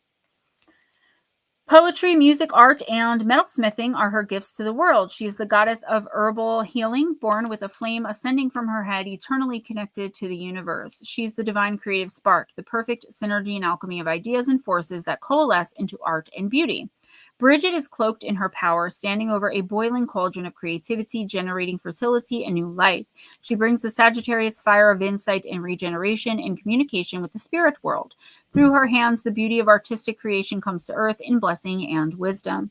Brigid inspires you to find your own divine creative spark of inspiration and let it blend in alchemy with the creative force to manifest the power of beauty in your world. She assures the success of your creative attempts, inspiring you to succeed as the artist you truly are. Hey, Life with Bobby. And Owl13, let us know if you want a card. You're up in the next few. Mark, I feel like, and I have to say this before every reading apparently tonight, in the theme of the readings for tonight, I feel like this does have to do actually with a little bit of magic. This has to do with the supernatural part of your life. The things you research and that you're interested, you look into. This is you maybe stepping outside of your comfort zone a little bit in the next couple of weeks, to explore more into some area. I feel as though there could be, there's a lot of pushback in the next couple of weeks for a lot of people, myself included, that I've been seeing, where like people just aren't understanding where we're coming from in certain areas. And I feel like that could be the same with you. As I've been saying all night, don't let someone else's opinion stop you. I got you, Owl, from moving forward the way that you want to in whatever area you wish to. Mark, I feel like you need to do a little bit more research into something before you commit to it. So joining a group, performing a ritual, going hiking, looking for Bigfoot, like whatever it is. I know you have a very spiritual, mindful aspect of your life, well outside of the 3D physical. It amazes me, like when I talk to you very rarely, but when I do about those things, I'm like, wow, this is incredible. This is just cautioning you not to, first of all, don't repeat things you hear without knowing for a fact that they're true, because I don't think someone's trying to purposely mislead you, but someone could end up misleading you, and then you're repeating information without checking it, and it's going to make you look foolish. I'm also seeing something as far as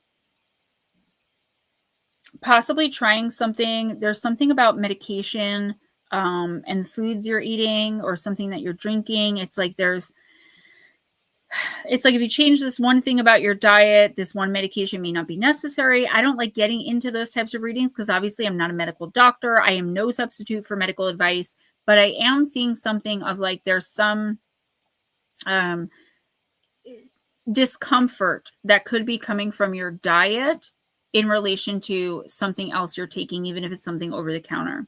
So the main takeaways here, Mark, are definitely do your research, make sure that you're prepared for like any meetings, any appointments that you have. Make sure that you're asking questions. Don't allow anyone to kind of put you in a state of fear where like you don't want to ask questions, you don't want to, because then you don't really know what you're getting into, or you don't really know what's going on, right? This is like if you're talking to a doctor and like you can tell your doctor's in a hurry, but you have a few questions, but you don't want to hold your doctor up, so you'll just wait till next time. Like, no.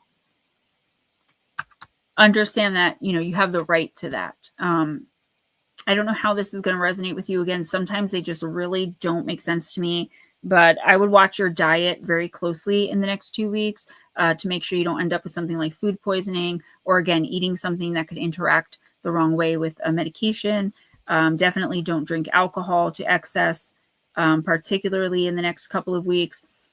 And also don't get involved in other people's gossip and drama. That's a big one here. I feel like someone's trying to pull you into their mess. This is like, reminds me of like when my sister says, well, I hate that girl for this reason, and now you can't talk to her. And I was always like, okay, but now as an adult, I'm like, I'm not going to do that. Like that person literally did nothing to me. This is like you getting sucked into something silly like that, but it leading to something like so much more devastating down the line if you don't put your foot down now and be like, you know what? I'm sorry that's happening with you and so, but we're not high school girls, right? Like we don't have time for this. Focus on your health, asking the questions that are pertinent to what you're trying to understand, and do not repeat anything without checking it first. Because I feel like someone is wrong about something and they don't want to be the one to say it out loud. So they're going to tell you as though they know for a fact it's true, so that if it's wrong, you're the one who gets in trouble, or you're the one that looks foolish.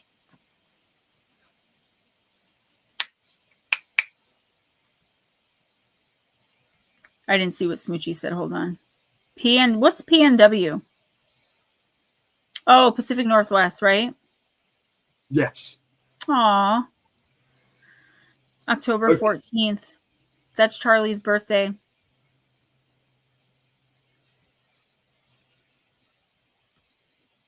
Who's next? Owl. I love owls too. I'm sorry, who? Owl. Owl. Who?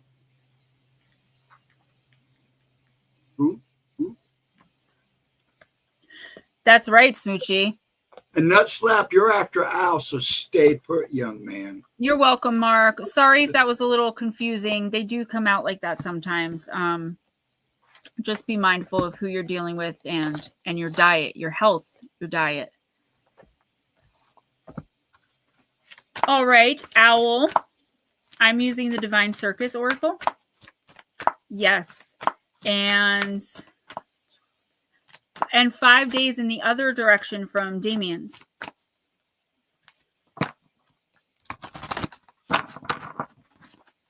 Because Damien's the 9th.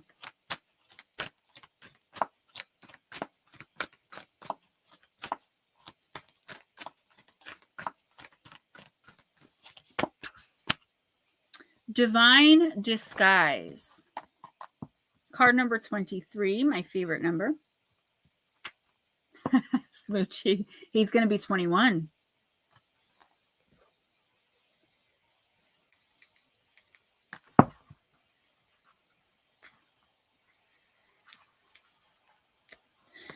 Blessings are the mysterious workings of the universe, there to help us along our unique life path to live our truths and fulfill our potential.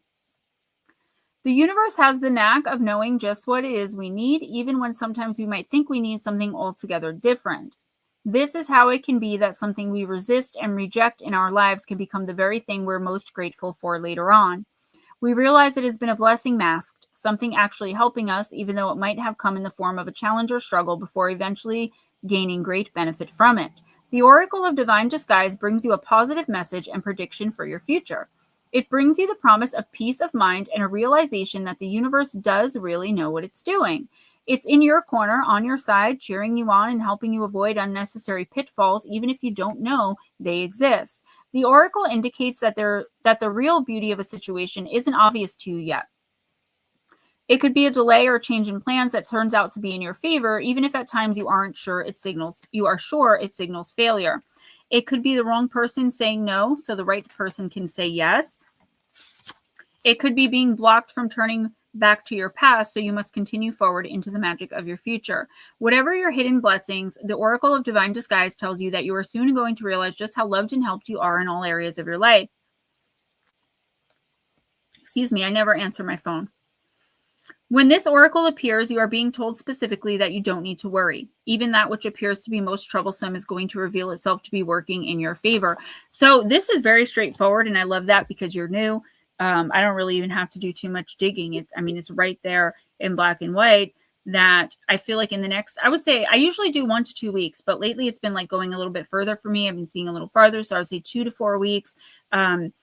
There's going to seem like it's like setback after setback after setback, or like this is going wrong and you get this taken care of and it was frustrating and annoying. But then as soon as you turn around, now this is going wrong. And yeah, that sounds like everyday life, but this is like to an extreme degree.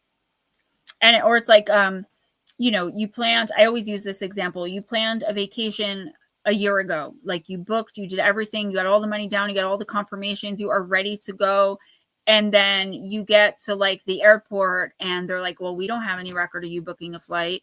And because that happens, somehow you end up on a totally different vacation, meeting somebody who offers you a job. And now you're like, it's like this chain of events, the butterfly effect that starts in your life with several things seeming to go wrong at the same time, all at once. This is the universe reassuring you, like, it might suck. It might even be painful. It might hurt. It could be like the ending of a relationship and you don't understand what happened, or losing your job and you're like, how am I going to support myself? It is something big that is seemingly detrimental to your life, and you may not know how to move forward from it. And the universe is saying, all you have to do is trust. All you have to do is take a leap of faith and don't do anything irrational. Don't try to hold on to whatever this is that is ending. This is actually the beginning of something so much better than what you had planned originally. So if whatever this is doesn't come to an end, then whatever this even greater thing is, and I feel like it is going to be something that, like, when you look back 15 years from now, you're like, wow, if that horrible thing never happened, I never would have been here, right? Because the more you try to hold on to what's ending, the less likely you are to see the opportunities that are in front of you. This is like, for me, if I never spent 6 years on the streets, hopelessly addicted and dying, I never would have met my husband, and I would not have the love of my life, my 7-year-old, right? He would not have been born without the agony, pain, and torment of my addiction. It's something like that. This is also you, Owl, looking at situations in your life and understanding each individual lesson. So if you think about the 3 worst things that have happened to you in the last 5 years, even 10 years, and seeing how whatever that was happening changed the course of your life. That's how we learn lessons from the pain, the sadness, the heartache, the anger, and frustration. And unfortunately, those things are coming in for you in the next few weeks. But I see by the time the new year rolls in, by the time 2026 rolls in, you are going to be on a completely different path than you can even imagine right now. You can't even like there's nothing you could think of right now that would even come close to the amazingness, at least in one area of your life, that is going to be in January, February, March of next year, if you're willing to feel through the pain and to take it for what it is and let whatever this is end or not work out. Who's next? Smoochie.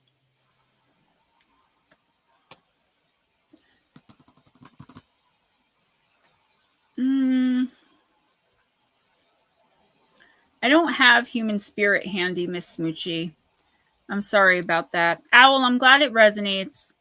I'm going to use celebrity spirit. I had to move a whole bunch of stuff around and I just didn't even think about pulling it out.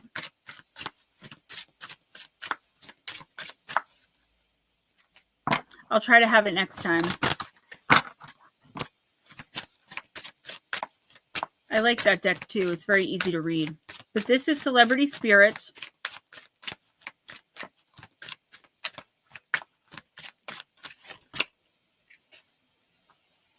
You got Kobe Bryant.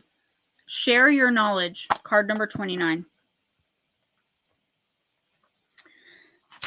So this may not be the archetype you were born with, but it is the archetype of the energy that's coming in for you for the next 2 to 4 weeks. And this is being the hero / ruler, warrior, and role model. On the 26th of January 2020, NBA giant Kobe Bryant, born the 23rd of August 1978, one of the greatest basketball players of all time, died in a helicopter crash at the age of 41. His young daughter, who was on board with him, as well as 7 others, were all killed when the accident happened in foggy weather. Unfortunately, there were no reported survivors. Kobe was a Virgo. According to reports, Kobe often used helicopters to beat the busy Los Angeles traffic. He had a career with the LA Lakers that spanned more than 20 years and was very supportive of his daughter's career in the same sport. The message: support the new generation of our children as they are the real stars of this new world. Crowley deck? I have a Crow deck. I had no idea who Kobe was until I heard the news on television, so I'm not a basketball fan. I had Kobe appear in an apparition suddenly one morning, standing right next to me while I was on a bus and on my way to do some shopping with my husband. When I tuned into him, he asked if he could be included in my card deck, as it was his mission to be remembered to help children.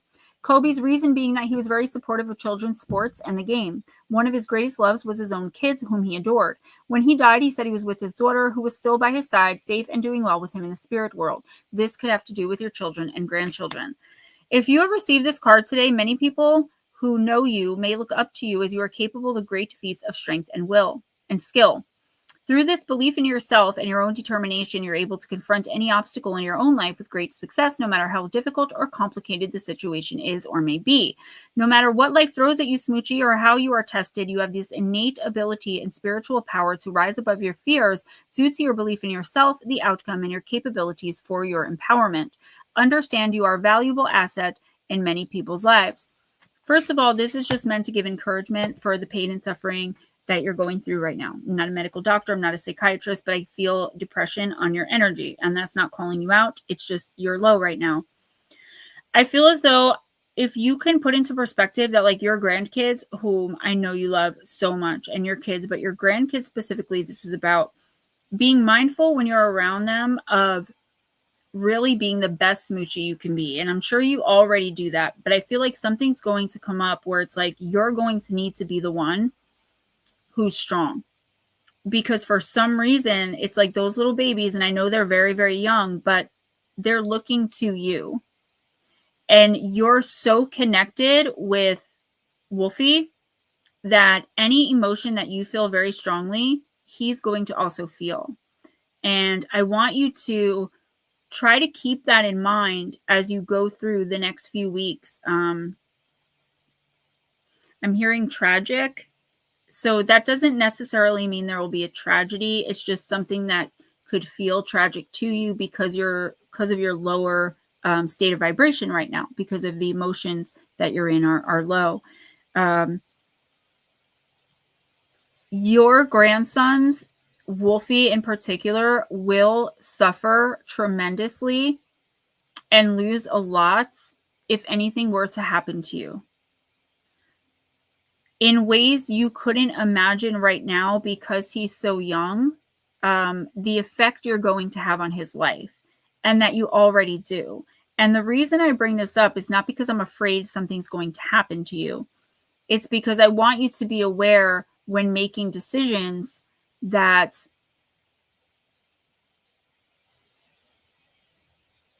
you're like meant to be here with him. So like be careful with maybe like how much you drink, who you're surrounding yourself with, the way you're reacting to certain situations. I also see like you like actually being around him and having to jump in and be like, you know what, enough's enough. And if you're not at your best, you may not even notice whatever it is that's going on. You have to be really mindful of that boy, particularly Smoochie, because he reaches out to you in energy and spirit. So you might get a little hit of like, oh, I need to call Mur and I need to make sure Wolfie's okay. Always go through that. Like, always go through with that.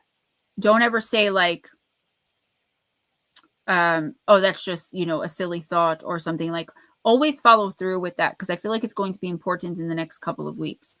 Bat Mom, are you okay? Oh, I don't have that one. Is it Tarot or Oracle or so? Smoochie, yeah. And I feel like there is this connection where his energy is reaching out to yours in the next couple of weeks, for you to really be there for him. What's up, Deedles? Oh, you're very, very welcome.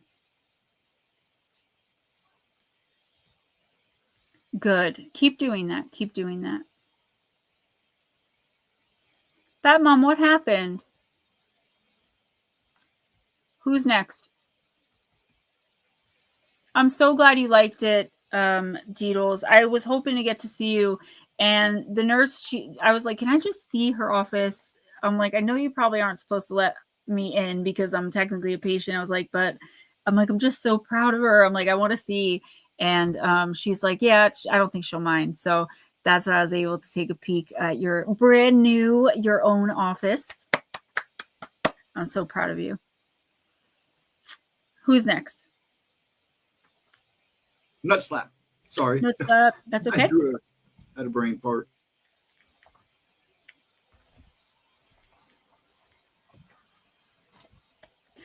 Good night, Mark.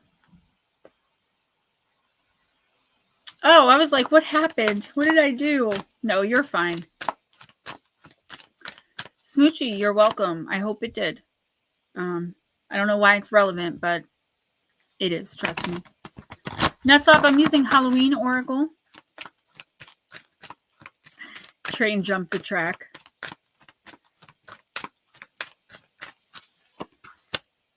Skull of Light, Illumination.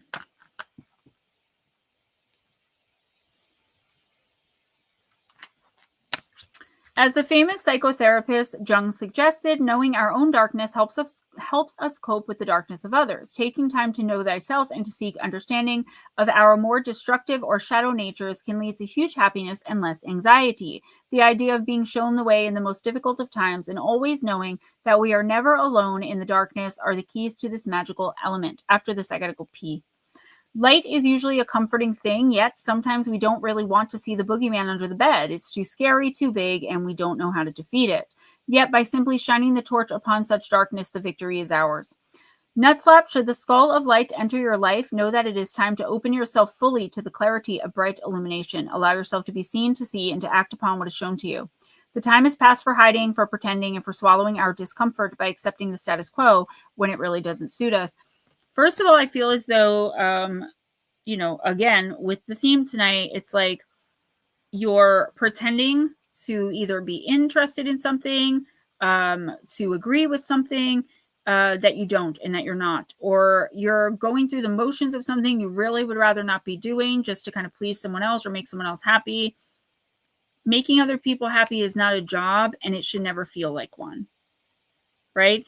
So if you feel that way when you're helping somebody, that means there's no reciprocity in the energy. More than likely, it's because you're always the one doing that job. You're always the one giving and giving and giving in whatever this relationship or situation is. I also feel like in the next few weeks, you're coming to understand something about yourself that maybe you've known for a long time, but like you're kind of setting it aside or thinking like, oh, that's ridiculous. It's like something about yourself or your life that you're finally ready to face and like own up to, so that you can actually take steps to work on whatever it is and move forward and get yourself out of some kind of rut. Exactly, Batmom. You're lying to them by pretending. It is more than okay to say, no, I don't want to help you move next week. Not I can't because I've got something else planned, or, if you do, that's great. But it's really important in the next few weeks for you, Nutslap, to be like, I don't want to say brutally honest, because honesty does never have to be brutal, but like really honest about your boundaries and about why you're doing the things you're doing. So again, saying, no, I can't help you move. No, I'm not busy. I just don't want to. Or like, no, I can't cover for you. I don't want to. And I know it comes out as rude and it may sound mean. And a lot of people will take this the wrong way. But we have become so accustomed to fakery and foolishness that when someone's just honest, we don't know how to handle it. Or some people don't know how to handle it. It comes off as rude or obnoxious. Not that I think you worry about that much. You are just in your face and you say what you mean and mean what you say. And that's one of the things I really love about you and why we are such good friends.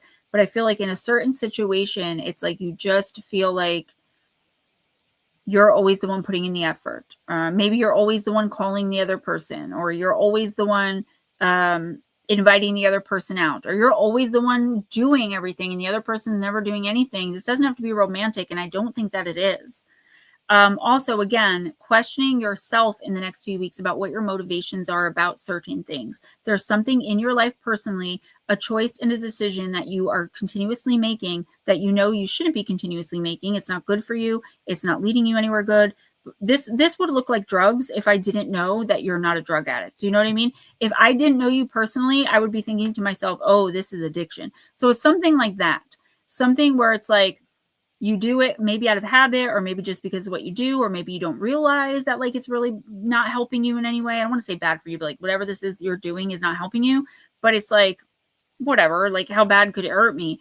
It's going to end up destroying you, whatever this is. So again, it could be behaviors. It could be actually doing something. I don't know what this is that's up. I'll try to keep an eye on it for you. But the main thing here is Batmom loves when I say this, no is a complete sentence. No, full stop. And I feel like in the next couple of weeks, you have to practice saying that to people and meaning it. I don't think you're being a pushover, really. I think you just almost, again, feel like whatever this is like your job. It's like your duty. But the fact of the matter is, it's not. It's that someone knows that you feel that way, and therefore they could be purposely taking advantage of it, or they don't know how you really feel because you haven't told them. So they're going to keep asking and pushing and asking and pushing. Let me run to the restroom real quick. I will be right back. Okay. Daughter of mine, Ashley, are you still here, hon? You're next. If you want me to have Gemma do a timestamp, I'll have her do you one. Just let me know. Either text me or pop in. Then the girl, who I can never get your name right, so I'm just going to say the girl. You're after her. If she doesn't answer me, we'll just do a timestamp, and because I know she was reading and she's got the kids, so we'll probably just do you next.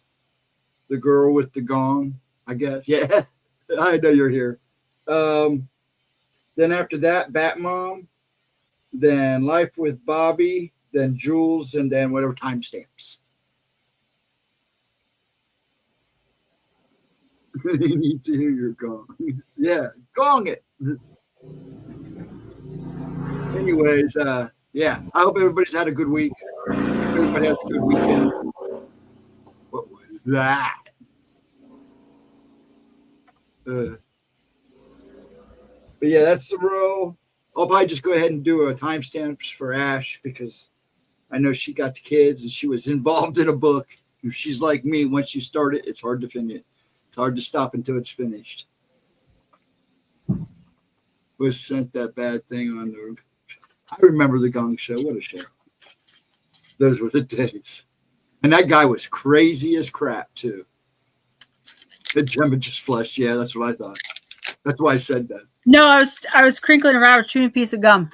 No, we heard flush. Did you? Yeah. My bathroom is right there. And I go, what was that? I flush when I pee. Who's next? Oh, go ahead and do the girl with the gong. 11, 11, 11, 11, 11, 11. Ashley will do a timestamp for it because I'm sure she's involved in her book like I do. And she I totally understand that. So. Motorcycle. Yeah, probably. My house was built in 52. Yeah. A lot of the stuff here like my downstairs cabinets, my counters, this ceiling in my dining room is all cut from wood from the outside in the forest outside. And like the ceiling is it's like hardwood, but it's got 4 tree trunks going through it that are like laminated. It's really cool. And my cabinets where I put like my cups and plates and stuff, they're like this long. They're like so tiny because he handcrafted them. What are you doing? Fixing it. I screwed up. I meant to hit. Okay. This is the girl and her gong, right?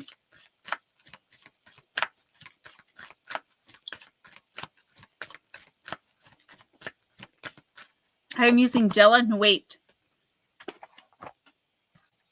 Number 23 again. Miss Maureen. Yeah, exactly. I always call it the Snow White house. Beauty and the Beast. At first, I was scared and sad when I saw myself locked away in the castle of this ugly and frightful beast. But then I learned to open my heart. I taught my eyes to see beyond appearances. I discovered hidden beauty behind the beastie face. Therefore, I realized that a beast can be kind and gentle, and that true love can sometimes be born in the strangest of places. Your message: don't trust what your eyes see, only trust what your heart feels. Appearances can be deceiving. Maybe at first things will seem dark and unpleasant, but give them a second thought and don't make up your mind too hastily. Learn to open your heart. There is a great amount of beauty and love involved here, but they may be hidden from your sight for the moment. So close your eyes and trust your heart. You'll discover wonders and treasures. Now, most of y'all have been with me for a while, know exactly what I'm going to say. I'm like, I'll just quickly chew a piece of gum. Yeah, it's like this big. Your heart is the biggest deceiver. This is not what the universe wants to tell you, okay? Yes, follow your heart to a certain degree. But your heart will convince you of anything to convince you there's love. Do you know what I mean? Whether it's romantic or otherwise, some kind of love. That's what the heart is there for. The energy of the heart. Not the physical heart that, keeps us alive. But the energy of heart is love. Maureen, I feel like your first initial reaction to something or someone is going to be very negative. I know they say you can tell a lot by the first impression. Jules, I thought you wanted to wait. I can either do you next or timestamp you if you're leaving. I'm sorry. It's like this very negative reaction. And I do feel like this has to do with things you've been told. So, for example, you're introduced to your neighbor's boyfriend and you're like besties with your neighbor, right? In this scenario. But you've heard such bad things about this person that even though they seem really cool and nice and you get a great feeling about them and intuitively, instinctually, you've already heard that, they're an alcoholic and a woman beater and they got 27 baby mamas and 87 kids. And so it's like you can't wrap your mind around what your instinct and intuition are already telling you because of what your mind is telling you, right? I see. All right, Jules, I love you, honey. This is the universe saying, like, and normally this isn't like a message I give. It's always like first impressions, your instinct and intuition are normally right on. Don't go against that. But this is very unique in that it's saying, no, like when you have that initial reaction, ask yourself, is it because of you heard so much? Is it because the experience or the person reminds you of something bad from your past, right? Did you ever not like somebody because they looked like someone you don't like? Uma Thurman, I can't stand that lady. I don't know her, but I just cannot stand her. And Matt Damon too. Why? Because they remind me of people who bullied me in high school. And it's something like that. And this is the universe saying you are going to lose out on a really amazing opportunity. Friendship, relationship, job. It could even be a thing like someone offers you a car. You desperately need a car and they offer you a car for cheap. and you're like, oh, that thing looks like a piece of crap, but really it's got like a brand new engine. You just don't know about it. There's some disconnect here. And the disconnect is from your mind, what your mind's telling you, and what your instinct and intuition are telling you. I feel like you really need to, when you find yourself, and you will feel this in the next few weeks, I'd say 2 to 4 weeks, 6 at most, you're going to have this knee-jerk reaction of like, oh, really sit and think where that's coming from and push through it to get to know the person better, to spend more time in the situation, etc. Because I feel like this is a turning point in your life. Something really big, a big life event is going to sprout from this eventually. But if you don't give it a chance for whatever reason, you just get the ick from it. It's like you're never going to accomplish that part of your life, or that amazing part of your life that you could have had you just stopped and said, why do I feel this way about this person? And this is very specific because, again, I always, 99.999% of the time, give the opposite advice.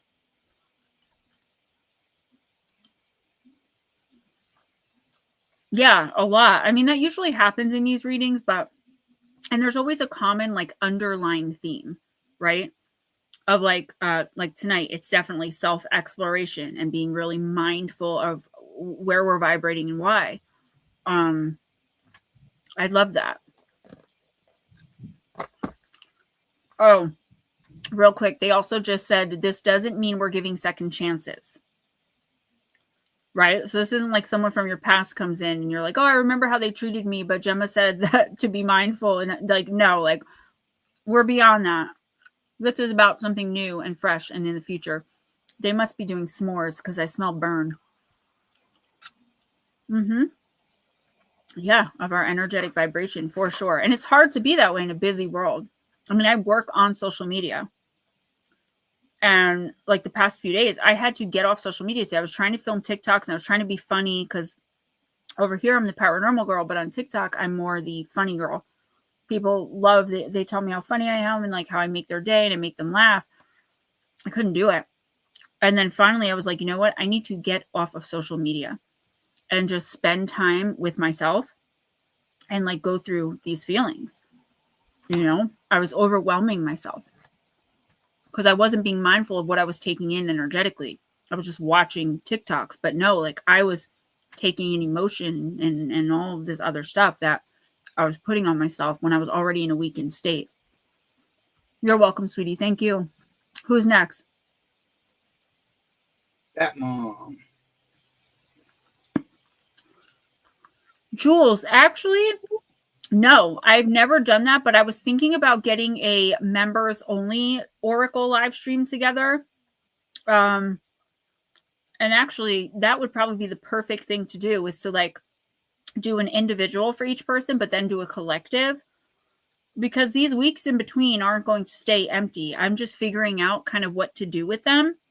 And since most people that come in here are members anyway, Ghosty and I were talking about doing this stream for members only and then releasing it after. So it's members only while the live stream's going on, but anybody can watch it afterwards. That way I don't lose views and it kind of moves people into membership.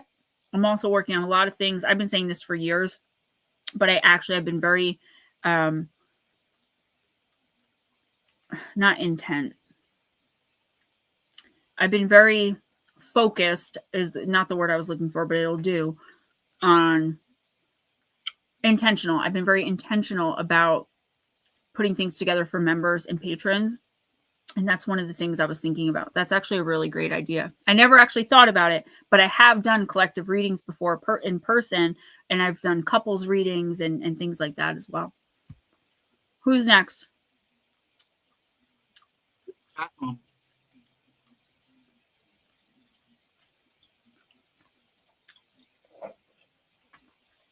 Batmom, we're going to use the Goddess Power Oracle.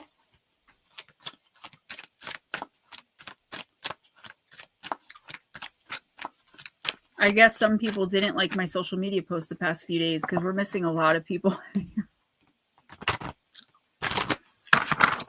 Hopefully they'll give me some grace.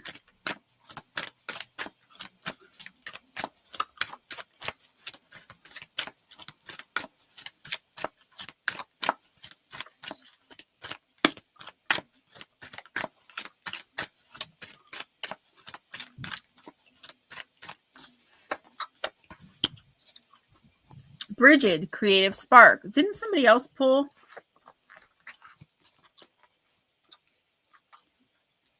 Mark pulled Bridget in the other deck. Card number 8 in the upright.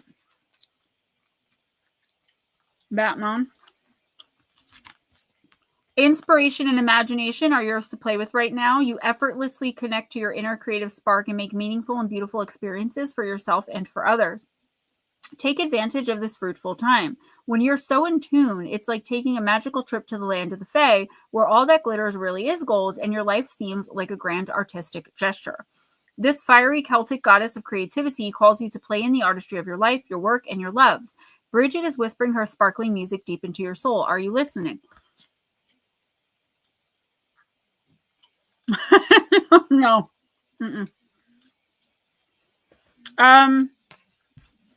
Give me a minute, Jules. It's helping me with something. If you give me 2 seconds, I'll spit it out. That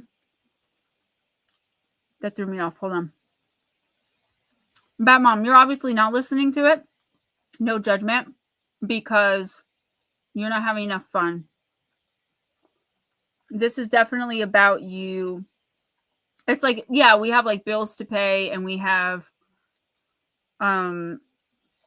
groceries to buy, and we have all these responsibilities and things that like we have to do in order to get a waste of a piece of gum.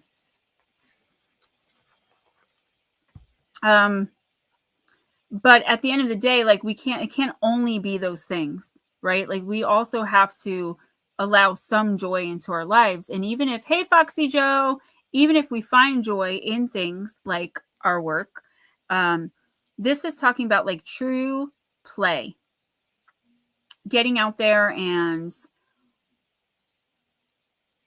you know, howling at the moon, dancing in the rain.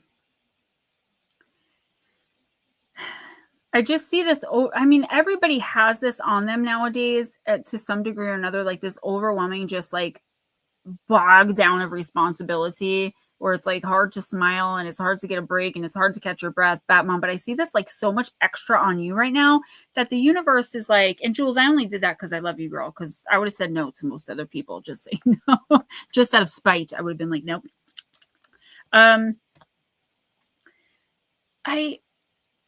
I'm seeing it as like it's not that you're missing opportunities, it's that you're not even leaving enough time to do anything enjoyable. This is not, I don't know what you like to do for fun, but for example, say normally you would go bowling once a week with your female friends, just say like 2 years ago, but you haven't gone in like 2 years because you got to work, and then you got to take care of the kids, and then you've got to do all of these other things. You've got to run these errands, and you've got to grocery shop, and you've got to cook, and like you just haven't gone, and like you just keep finding yourself thinking about those bowling nights. This in the next few weeks is to it's okay. It's okay. I understand. I was thinking about it as you said it. Okay, let me focus. So it's like, this is the universe telling you, make time for that. If you have your schedule so packed, right, that there's no room at all for you to do anything extra, then you're not leaving yourself open to saying yes to anything. That's no excitement, no adventure, no new experiences. It's just the same thing day after day after day. And even if you do have things that you're doing that you enjoy, it's like you're missing out on something. And I do feel like this is something that you maybe used to do. You used to enjoy, you used to really look forward to, but it's like it somehow got lost in the fray of life and responsibility and heartbreak even. I'm seeing like pain here. Batmom, the message is really simple. I mean, it's almost so simple. I don't want to really just say it, but it's like you have got to in the next few weeks get out and have more fun. I see you possibly, you could be like hospitalized. I see like a breakdown, like this, just I cannot take anymore. And the universe is saying the answer to this, even if you're not going to go and be around people, okay, even if you're not going to go around people and all you want to do is like go for a walk in the woods, you need to separate yourself from everyone around you right now and go and do something fun. The people you constantly and consistently see every day should not be a part of this fun that you're having. This is you. This is for Batmom, separate entity, to go out and do something that you enjoy all to yourself without focusing on anyone else. Now, if it's friends that you haven't seen in a long time, you want to get together with them, but I feel like this is solely about you prioritizing yourself and the things that you enjoy, not just prioritizing the things you feel you need to accomplish throughout any given day just to get those things done. I know that there's responsibility and we need to earn a living and the economy is really bad and all of these horrible things that are going on. But this isn't saying quit your job. It's not saying, run away from your responsibilities, but it is saying if you literally, Batmom, need to sit down and pencil in your schedule time to take a break and do something that makes you laugh or that you at the very least enjoy, that makes you feel good, do it. Especially in the next couple weeks, because I feel the overwhelm on you. It's so thick. It's like a fur coat. And nothing good ever comes of that energy. I know it's simplistic, but it is really, really important. Oh, there was something I wanted to say, but I can't think of it right now. It'll come back to me. You want to go ahead and do Jules? Jules, did you want a reading or not? Because you said you'd wait, and then you said you were leaving, and then you said that you didn't want a reading, but then you said you're still here, so I assume, and I do have the Divine Circus deck out for you if you'd like one. But let me know. Then Life with Bobby, if you're still here, if you would like one, let me know. Life with Bobby, let me know. And I also have the 3 timestamps. And Foxy Joe. Foxy Joe. If they want one. Okay. Foxy Joe, let us know if you want one. We're going to be ending kind of soon, and I will. Deedles. Deedles. She hadn't said anything, so I thought that she just came in and said hi. Sorry, D, I got you. Oh, sweetie. Julie girl, let me know because your card just popped. I was just shuffling for kicks and it popped out, so got to take it. Okay, I got you. I love you too. It's all right. The gum is gone. I promise. That was a much bigger piece of gum than I expected when I first put it in my mouth. And it was very awkward. Once I chewed it like for a couple minutes though, it felt good. So, all right. Who's after Jules? Life with Bobby. And then we'll do Deedles. I'm so sorry, hon. That was on me. I forgot you were here too. I forgot you're here too. Not because I don't love you, just because you were so quiet. I'm so sorry, sweetie. Let's do Life with Bobby, the Halloween Oracle. All right, cool, Foxy Joe. Then I guess you're going to get one.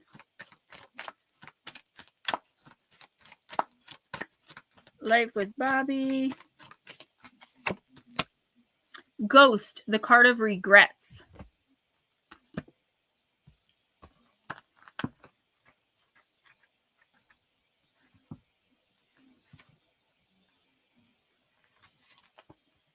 The traditional definition of a ghost is the apparition of the spirit or soul of a formerly living being. Ghosts can be both in human form or animal, and even occasionally inanimate objects, such as ghostly ships, have been reported. The belief in spirits and ghosts is extremely widespread across time and cultures, and different words such as spiritus, wraith, phantom, and shade have all been used to refer to them. Ghosts can be both people that we have known, like ancestors, for example, who visit to assist us, or presences that are bound to a particular place because they have found it difficult to let go even after death. The concept of the haunted house or the cursed place is the basis for many a creepy ghost story. In fact, the most interesting ghost stories often involve a very angry or destructive spirit coming back to wreak its revenge after death. The Old Norse word for ghost has the same root as the word fury. It's said that the spirits cannot let go of this world, have a reason for this. Sometimes it's to warn the living to guide them, but generally it's because they haven't finished their quote-unquote business here on this plane of the living. They have regrets that they wish to resolve. Should the ghost come gliding into your life, Miss Bobby, during divination, it may indicate that you have some regrets to let go of. Holding grudges or regrets is burdensome work, and it weighs us down eventually. By taking actions to free ourselves of these old burdens, we clear the way for more rightful and wise action for the future. We can begin to live again fully if we let go of what was and step into new possibilities. So the first thing I'm hearing is my other old adage, Jules, give me a second. Is the old adage, no, I forgot. Oh my gosh. Gliding into your life during divination, it may indicate you have some regrets to let go of. Oh, forgiveness doesn't have to equal reconciliation. Life with Bobby, hold that thought. Jules, I asked you if you wanted a reading. I told you your card popped out. Then you said, I said, do you want a reading because your card popped out? Let me know. And you said, no, I do want to reindeer. I thought you were saying, no, I don't want a reading, but give me a minute and I'll read the card for you after. Got to be like clear when I ask, because otherwise, like, because I try to end like a little earlier than usual. But I got you. I did put it to the side in case you changed your mind because I thought you said no. It's okay. Okay, so life with Bobby, I don't see this so much as about you needing to like forgive and let go of burdens, right? Even though that could be something that you're working on, and we should all forgive for ourselves. Forgiveness, again, the old adage, does not have to equal reconciliation. But I feel like this is more of you reminiscing on something, or reminiscing on like a time that you want to go back to, or wishing you can go back and like take back something that was said, do something differently. The thing here, whether you know what this is right now or not, this will come up in the next couple of weeks for you. And it's like the universe is trying to steer you more towards the future. It's like, okay, maybe you have a deep regret about whatever was said or whatever was done, whether you said it or did it, or someone said it or did it to you. But the fact of the matter is, the only thing you could do now is do better in the future. And I feel like that's why this card is coming up for you today, Bobby, or tonight, because it's like something is going to trigger this memory of how wrong something went in the past. And I feel like you're immediately going to be in fight or flights, right? Thinking and like rehashing immediately what happened the last time you were in this situation, something like this was said, whatever. This is the universe telling you, like, learn from that past mistake, whether it was you taking what someone said to you or did to you and letting it affect you in a very, very negative way and not being able to move on. And this time saying, you know what, I'm sorry you feel that way, and like really standing up for yourself. But I think more so it's like you have this regret of making the wrong decision, saying the wrong thing, giving the wrong advice. And you haven't quite been able to get over it. So when this question comes up again, when this situation comes up again, when this person comes to you again, the universe is saying, don't be afraid. Like, just do the right thing this time. And even if you don't know, say, I don't know, right? Instead of steering someone wrong completely by accident because you just want to help. Thank you, Miss Jules. I do appreciate it. It's all right.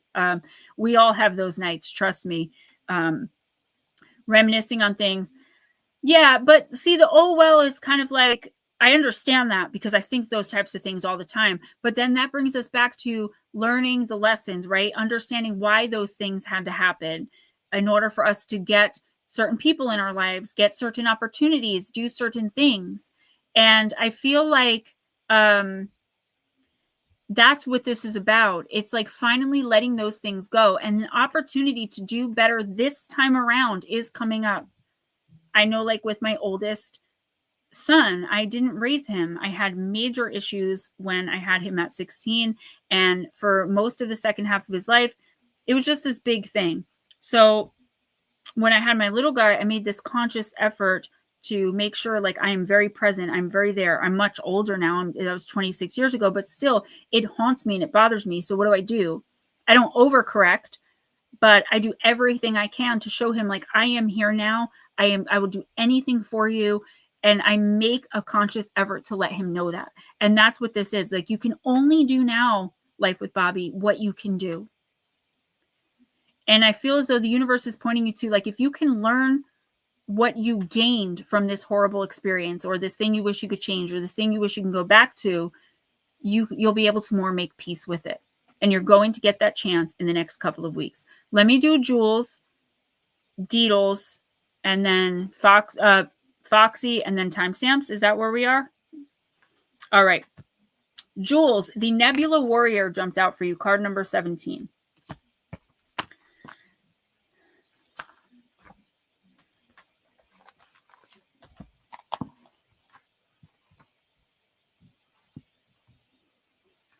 All right.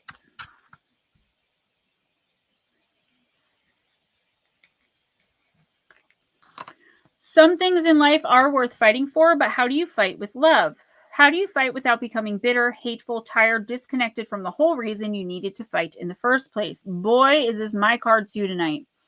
To be a warrior for love in the soul, you have to be smart. You have to know how to fight without fighting, how to use the natural darkness on this planet as a way to birth a new consciousness that is not afraid. To be a warrior for love in the soul, you have to, I said that already, Nebula Warrior isn't afraid of the dark. She isn't interested in the rules of war established by fear-loving minds. She creates her own rules, not based on what people want her to believe, but based on what works to keep her free and liberates the minds and hearts of all beings. She comes to you now because whatever situation needs healing in your life, Jules, or in the world, you have the power to bring it about. If you go for the goal directly, trying to force change, you will be putting your considerable energy into pursuit and unintentionally setting up resistance and repulsion. The stronger your energy, the more powerful this resistance will become. Apparently, small choices create a powerful field of magnetism to attract and increase love and light on this planet, empowering the human heart with the understanding that the truth is always very simple. The forces in this world that profit from fear instead of love will try to confuse and overwhelm you into paralysis and inaction and into worrying rather than acting. Don't fall prey to that nonsense. You are a warrior of love and you will win any and every war through cool compassion and smart, simple strategy. So I don't know why I always feel people around you just having not good intentions, Jules. And people around me are always like that too, like physically in my life. A lot of people that I meet and come into contact with, they're just, it's like they always have this negative intention with me. And I feel like you have that too around you. What the Nebula Warrior is saying is in the next few weeks, I'm almost getting this idea of like playing the fool, not confronting them about it, not letting them know that you're onto them, but knowing that you're onto them, moving silently, not in the dark, but just not overtly out in front of them. Maybe not recuperating. What's the word? Like rallying other people to help you. I feel like somebody here has really or is about to really take advantage of you, take you for a fool. And I feel like you've had enough. Like you're done with feeling like that. You're done with people treating you like that. And every single part of you wants to scream and shout and possibly punch. But the universe is saying, better yet, why don't you play the fool? Why don't you pretend that you're naive and really catch this person off guard, let them think they're winning, and then catch them off guard. And they're going to be so thrown off and embarrassed and just, it's going to be like, wow, how did she get a one-up on me like that? This is about practicing self-control and really getting your emotions in check and in order, not being confrontational in this moment, and letting this person or these people know that you are not going to be effed with anymore. Oh, I love that, because this is another one that makes no sense to me. Jules said, you couldn't have delivered a more needed and accurate message to me this evening. Dead balls accurate. Good, I'm glad. It's important. Like, definitely play the fool to fool the fool that thinks they're fooling you, for sure. Deirdre, I'm using Deep, Dark, and Dangerous. And Foxy, if you're still here, it's been a little chaotic, but that's how we roll. Let me know, and I will pull your card after Miss Deedles. Thank you, Julie girl. I do appreciate the donation. Guys, I forgot to mention too, my PayPal and Cash App. If you can please donate, I appreciate it. It is how I get paid for what I do. If you can't, that's okay. I don't charge for these. All right, Miss Deedles. Selkie, Freedom. Remember in the beginning we were talking about Blue's card, Barnbrock? Like I knew it was going to come out for Halloween. I knew this card was going to come out tonight. Card number 2. I think I need to do Deedles. Thank you. She said get subscription boxes because she gets one for me every month. I really need to focus on a website. That's going to be like my next big venture. So that I can show people, do you know what I mean? Like what they're getting and like the process and have the prices. I messed up big time when I had the money for the website. I trusted a friend to do the website for me, and they took off with half the money I had. I never heard from them again, and this was like $1,500. And then I only had $1,500 instead of the $3,000 I needed. So I got completely screwed. But thank you, Deedles, for that, because I am going to be pursuing like an actual business with those, something like Mindful Souls. And I really hope, I'm hopeful that it'll take off. All right.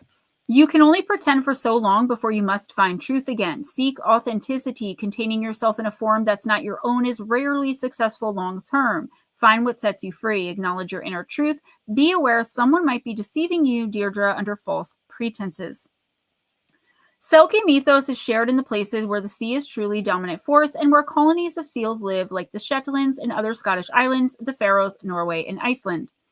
I have personally read and listened to a lot of stories about Selkies since I have a kin bloodline that is Selkie central. The mythos of the Selkie was something I dreamed about since I was small, and there are many versions of the Selkie mythos, but most involve beautiful, haunting imagery of female shapeshifters, women who live in the body of seals, but who can transform into enchanting women who appear human on land. A typical Selkie story is of a human man who watches a Selkie playing in a cove. She, at times he observes, comes ashore for various reasons, dropping her skin and shapeshifting into a woman irresistible to him. When her land business is complete, she steps back into her sealskin and returns to the wild ocean that is her home. The human man falls in love with this Selkie woman and decides to wait for her next transform from her seal form, and when she does, to take possession of and hide the sealskin. If a Selkie sealskin is withheld, they cannot return to the ocean. Unable to find their sealskin, Selkies are adrift in the human world. They become reliant on the kind human man who takes care of them and who begins to teach them the human way of things. Often the Selkie and the human man marry and even have children, but the wild heart of the woman is, of course, wedded truly to her life in the sea. She wants to go home and she yearns for her true self. Eventually, the Selkie finds her skin, though, and is reunited with her authentic form. Without a backward glance, she steps into it, allows herself to be enveloped by her true shape once again, and re-enters the aquatic world. Some stories tell of Selkies coming back every now and again to visit their children, but some say they never ever return to the world of men who contain them under false pretenses. And yes, there were male Selkies reportedly too, incredibly beautiful in form and very seductive. It was said that these Selkies looked for lonely human women to fornicate with. Lonely fishermen's wives were said to be ideal targets. Rarely was there a story where a male Selkie was parted from his skin like the females, so male Selkies seem to have avoided the trap of being made into someone's unwilling husband or lover for a time. Again, it seems human women and Selkie females get the raw deal. The essence of the Selkies is the idea of triumph of authenticity over pretense and containment. Also, the deep pull of the wild self. After all, if the Selkies got their true skins back, they did not hesitate to leave the human world behind, and that included even leaving their own children sometimes. Your plant companion is bladderwrack, and your crystal companion, you're not going to believe this, opal. What crystal was in your box today? Deirdre, someone has convinced you to fit yourself into a mold you don't fit in. I said this to someone else earlier. I don't know if you were here. And I feel like for a while it was good. You almost needed it because you needed to fit into some box with something you were going through. It was like you just needed something different, and you fit into this place almost perfectly for a while, and you did well. But you have now, quote unquote, outgrown the box. Your soul and your spirit is yearning for more. And there's someone who is expecting you to stay where you are. Now, this could be in a relationship, but it could also be having to do with your career. Don't let anyone box you in, okay? And that's just a kind of a random message that came through. The main thing I want you to understand here is that in romance, I don't know if you're seeing anyone, if there's anyone around. I see you, Foxy. Thank you. be careful of someone coming in. I see several, whether you believe it or not, people always say, nope, I'm not looking for that. That's never going to happen. And it always inevitably happens. I know what I'm talking about. I see several people that you might be interested in, maybe start talking to, even if you're just texting back and forth or it's an online thing, quite a few people and you kind of getting together, go out on a date, go out for coffee, that type of thing. I'm not saying you're sleeping with several different people. One of these people, though, I think you're going to know immediately is full of crap. However, I feel like you're going to be most attracted to this person. You know, basically the psychology of that, right? Who does this person remind you of? And all of those things. Please, the main thing, whether there's one person you're talking to, 5 dates you go on, or whether this has to do with nothing with romance, but I really do think it's romance. Please be mindful of your initial immediate reaction to these people. If there's even an ounce of a thought of red flag anywhere, don't engage. Don't date the potential. Don't give anyone the benefit of the doubt. I don't mean at all. I mean in this particular situation, especially in the next 6 weeks or so, if you feel like someone is lying to you, they are. Yeah, but you know what I mean? We follow our intuition all the time until we come up against our intuition versus our heart, our mind, our lust, right? Then it's like we can override that intuition real quick and get ourselves into a bad situation. I feel like someone is very good at what they do. And I don't know why they do this. I think they're just one of those people who likes to have conquests. And I feel like you're going to know that immediately. On the other hand, I do see someone very genuine, vying for your attention at around the same time. Don't overlook that person just because they don't check off every checklist. And I know you're not like that, but I also know after everything you've been through, you're very mindful of who you spend time with, particularly in a romantic way. I don't blame you. But I feel like the person you're overlooking, it could even be someone now who maybe flirts with you, has asked you out, and you just don't see them like that. Give that person a chance before you ignore red flags to get yourself into more trouble, because you're not necessarily thinking with your mind. Do you know what I'm saying? Because I feel like this person has a real ability to do severe damage, not just to you, but to your life, if you allow them in even a little bit.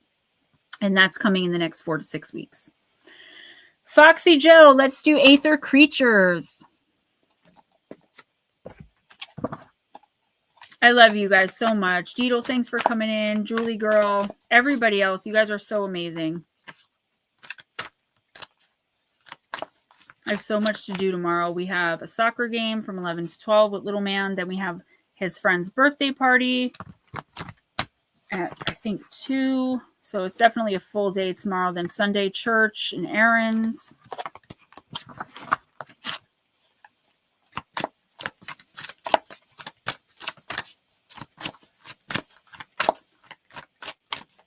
And happy birthday again to Sir Ghosty. Don't forget to donate, guys, please.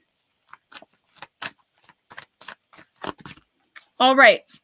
Of course, you're new here and you got a card where I absolutely cannot for the life of me pronounce the card, but I'll do my best. Card number 75 in the reverse shadow position. You got Neelika Hervey. And if you want to see how that's spelled. So I did my best, but you did get it in the reverse shadow. Let's see what's going on there.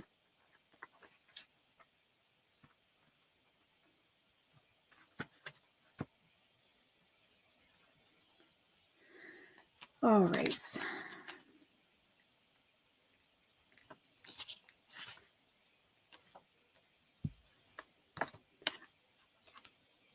When the Neelika Hervey appears in reverse, it could mean 3 different things. Either you need to stop avoiding a conflict and address it head on. You need to get yourself into an attitude of abundance, or abundance is headed your way.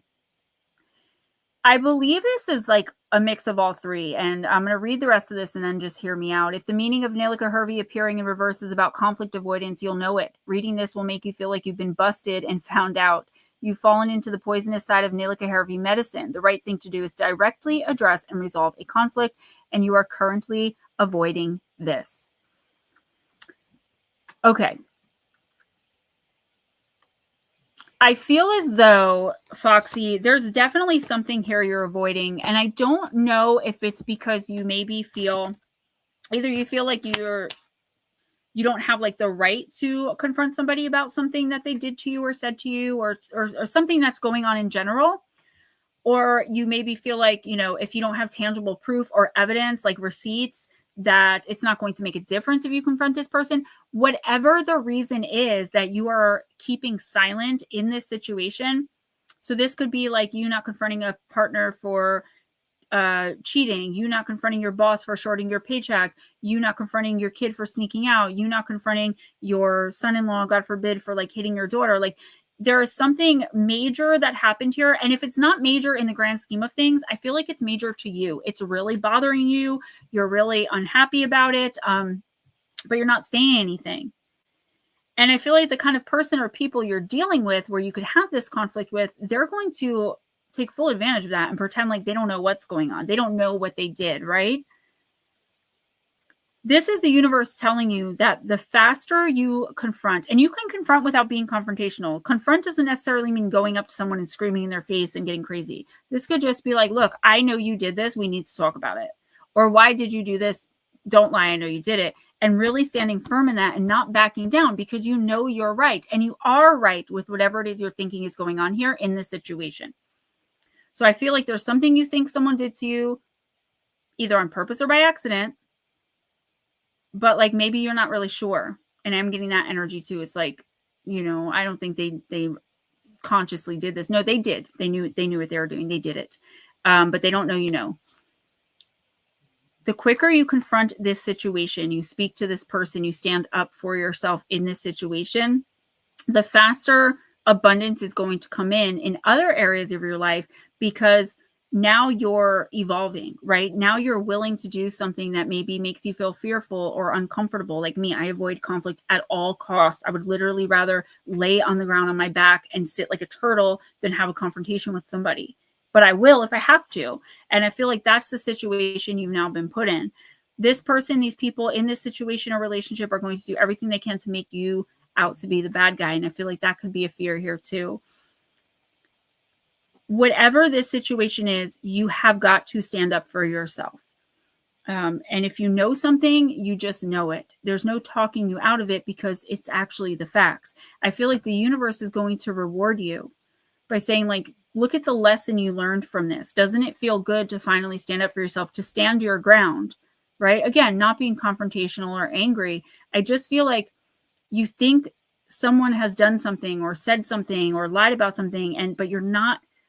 I'm telling you, whatever this is, it did. You are right. You are right on the nose. And let that be enough. Certainly avoid conflict. Let that be enough. Okay, if it's not resonating yet, it definitely will. But I will say this too. Even just avoiding conflict could make you blind to where people are taking advantage of you, taking you for granted, possibly even manipulating you, because you're not confrontational, right? So you're not necessarily going to pay that much close attention to those things, because it's just how things are. Abundance is definitely coming in. The only thing you really have to do in the next few weeks is to be very, very mindful of where you place your energy. Like, energy needs to be reciprocated. It needs to be, it leaves you and is transmuted and turned into something else, and hopefully returned in a different form. So this is like, you know, you lend your friend $100 and they pay you back $100. I feel like your situation is more like you lend your friend $100, they don't talk to you for 6 months, and then come back to borrow another 100. Right? So it's like somebody here is being very manipulative with you. And again, you may not even realize it. What's up, Clarence? In the next few weeks, I feel like it is going to come to you. It is going to resonate. And I feel like the faster you cut that person off, you know, stand your ground, confront them, let them know that you are not going to put up with this anymore. Even again, if you're fearful of that, it's like the minute you turn around, it's like you're suddenly elevated and you're vibrated higher. And now the abundance is going to come in and you're able to see it more clearly, because you're not blinded by wondering, you know, like, am I right about this? Am I right about this? There has to be something deep down inside, even if it's buried in you, that you know someone is keeping from you. Really, I want you to really think about it and see where it resonates in the next couple of weeks, because I feel like once it hits you, you may, again, this word keeps popping in, like, be fearful. Not that you're going to be like physically harmed. Maybe that's the case, but just like of the thought of going to someone and saying, hey, why did you do this to me? I trusted you. Or why did you tell that lie about me? I never did anything. There is some form of you having to stick up for yourself. And the minute you do, you will be rewarded. Because the vibration you're going to be in, not burying your head in the sand and really standing your ground and defending yourself when you know you're in the right, is going to put you at a higher vibration where abundance is. This is a little vague. I will admit it. That does happen sometimes with people that come in new. I'm not that connected to your energy. I would definitely say if something comes up, give the person a call. Or what you can do, if you're completely conflict avoidant and you're like, Gemma, there's no way I'm going to be doing that, cut the person off. Ghost them. Snip, snip.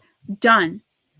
You don't need to explain to them why you did that. They already know. They already know why you're not talking to them.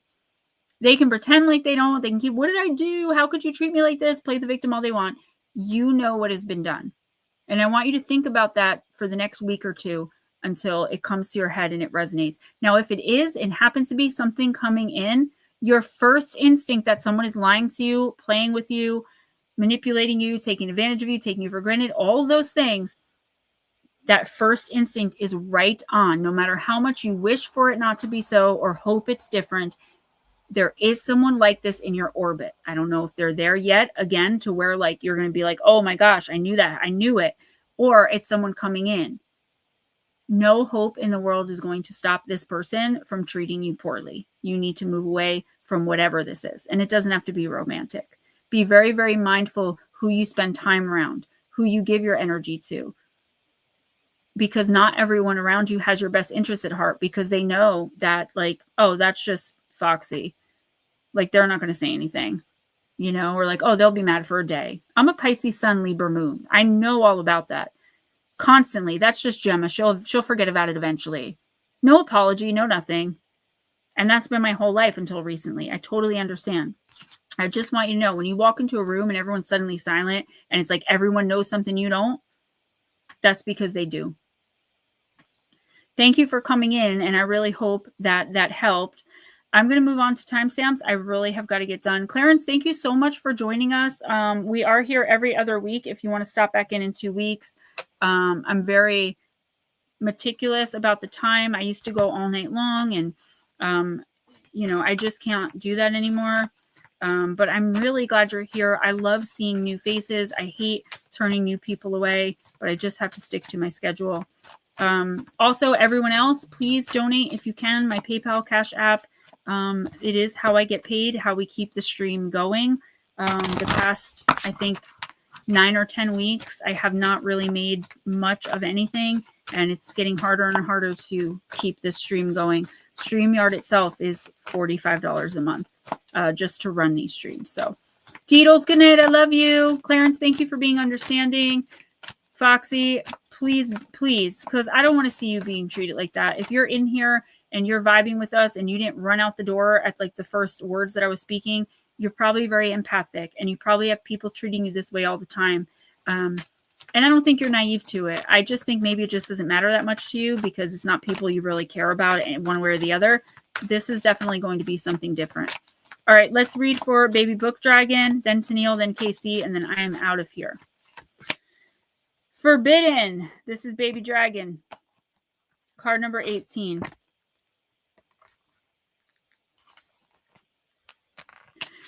As your goddess, I am sending you this warning. You are about to enter into a situation that will not be easy and could cause you or others pain.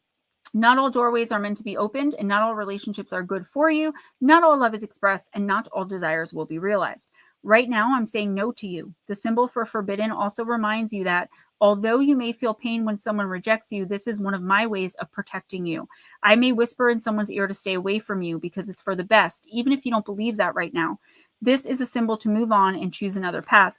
Now, Baby Dragon, this is a recurring theme tonight. It just gets a little bit more deeper. Excuse me, or more deep, where you are flat out not accomplishing something, being told no about something, possibly being left behind on something, and I do feel a devastation, and I hate that I have to read this for you after everything you've been through recently, but it's like this one more thing, and then you're going to push through this. Okay, this is where you come to the realization of what matters and what doesn't, and where you should go from here. The reason you have failed in something, a relationship, an endeavor, the reason you've been hurt or brokenhearted or left behind, whatever this is that is devastating you right now, the reason for it is going to show itself in the next 2 to 4 weeks. And it's going to show itself, like a few others I read for tonight, in opportunity. Opportunity to do something completely unexpected out of the blue, even if it has to do with the first thing. So for example, not saying this is the case, but for example, your business fails completely and totally, and you've got to shut it down. This is like the most devastating thing in the world. But you're not clinging to it. You're like, there's nothing else I can do. I've got to just let it go. And you're devastated for 2 weeks. 2 to 3 weeks, it's like some offer comes in for you to like take over someone else's business doing the exact same thing, making tons of money, but not in charge of much. Like less work, more reward.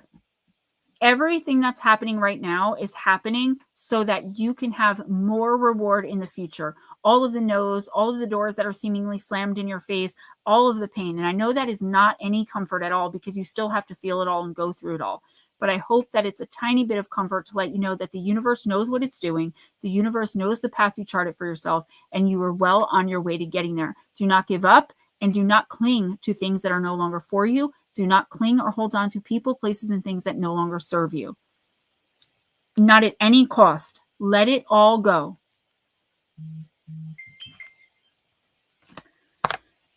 I'm sure that is RJ asking me if I'm done.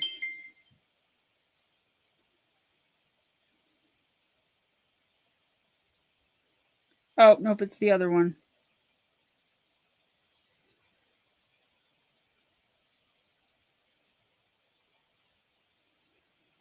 That's my oldest. He's got his channel up. He's got his new video out. He's running ads, which is great. Sorry, guys. I've got to let him go. I'll message him when we're done. Let's do Casey. We're going to do Delano Waits.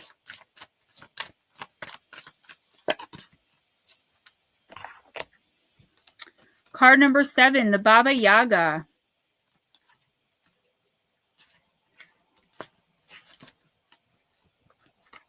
I am a very special witch, mostly known and feared in Russia. I live in this strange and frightful little house that you see. I have great power over the animals of the forest, and this I must confess, I also love human flesh as a treat, most especially when it's the children's. Those who meet me will never forget this encounter. A time of great and powerful initiation has come for you, Casey. You are in the middle of a dark and creepy forest, standing at the doorstep of a strange home where lives an even more strange and scary creature. Your courage is going to be put to the test. You will experience tears, it should say, doubt and fear, that's for sure, but you will also learn a great deal about yourself, discovering your deepest strength and inner truths. It won't always be easy, but in the end, it will make you grow. Casey, I don't want to talk too much about this card personally, publicly on air. But if you really think about this, this is you having to face up to something, having to deal with something, having to show courage and strength and not care what anyone else thinks and not care what anyone else says. If it's a mistake that you made, just saying, look, I made this mistake. I'm kind of effed now, but I'm going to do whatever it takes to fix it.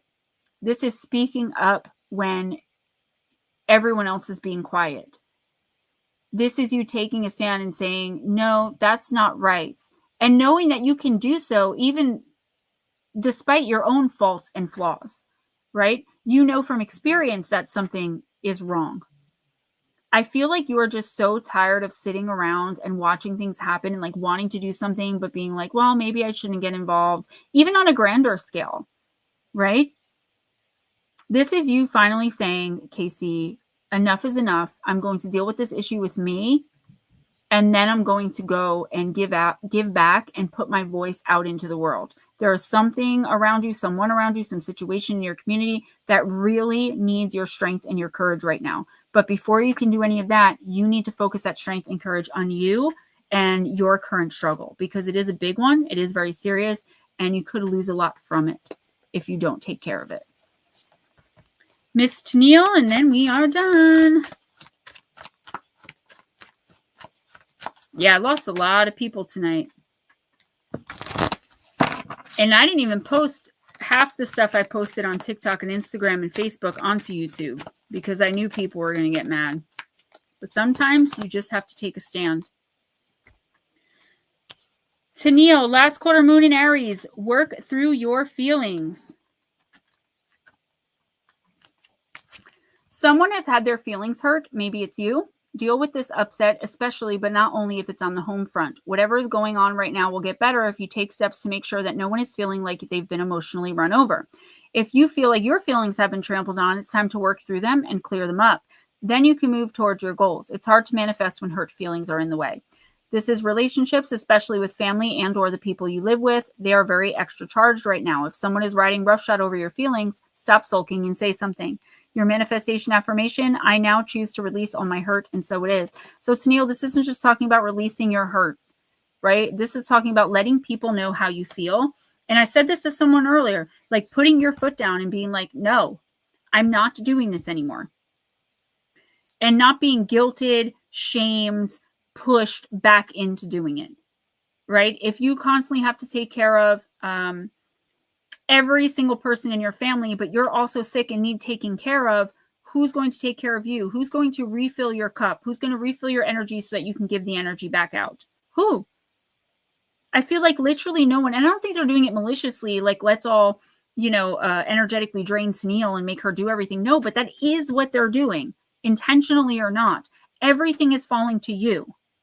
That is not okay. And until you address these things, whether anyone else likes it or not, I don't think certain people are going to like you saying, you know what, I know you're sick, but I'm sick too. And I need to do this for me, right? I need to nap for me right now. I cannot make you food. Unless someone physically cannot walk or move, they have the capacity to DoorDash a meal. I mean, I don't know. You are being energetically drained on a level that I don't know if I've ever seen before, Tennille. And that is one of the reasons, obviously, illnesses exist. And I know I get a lot of pushback when I say physical dis-ease is spiritual disease.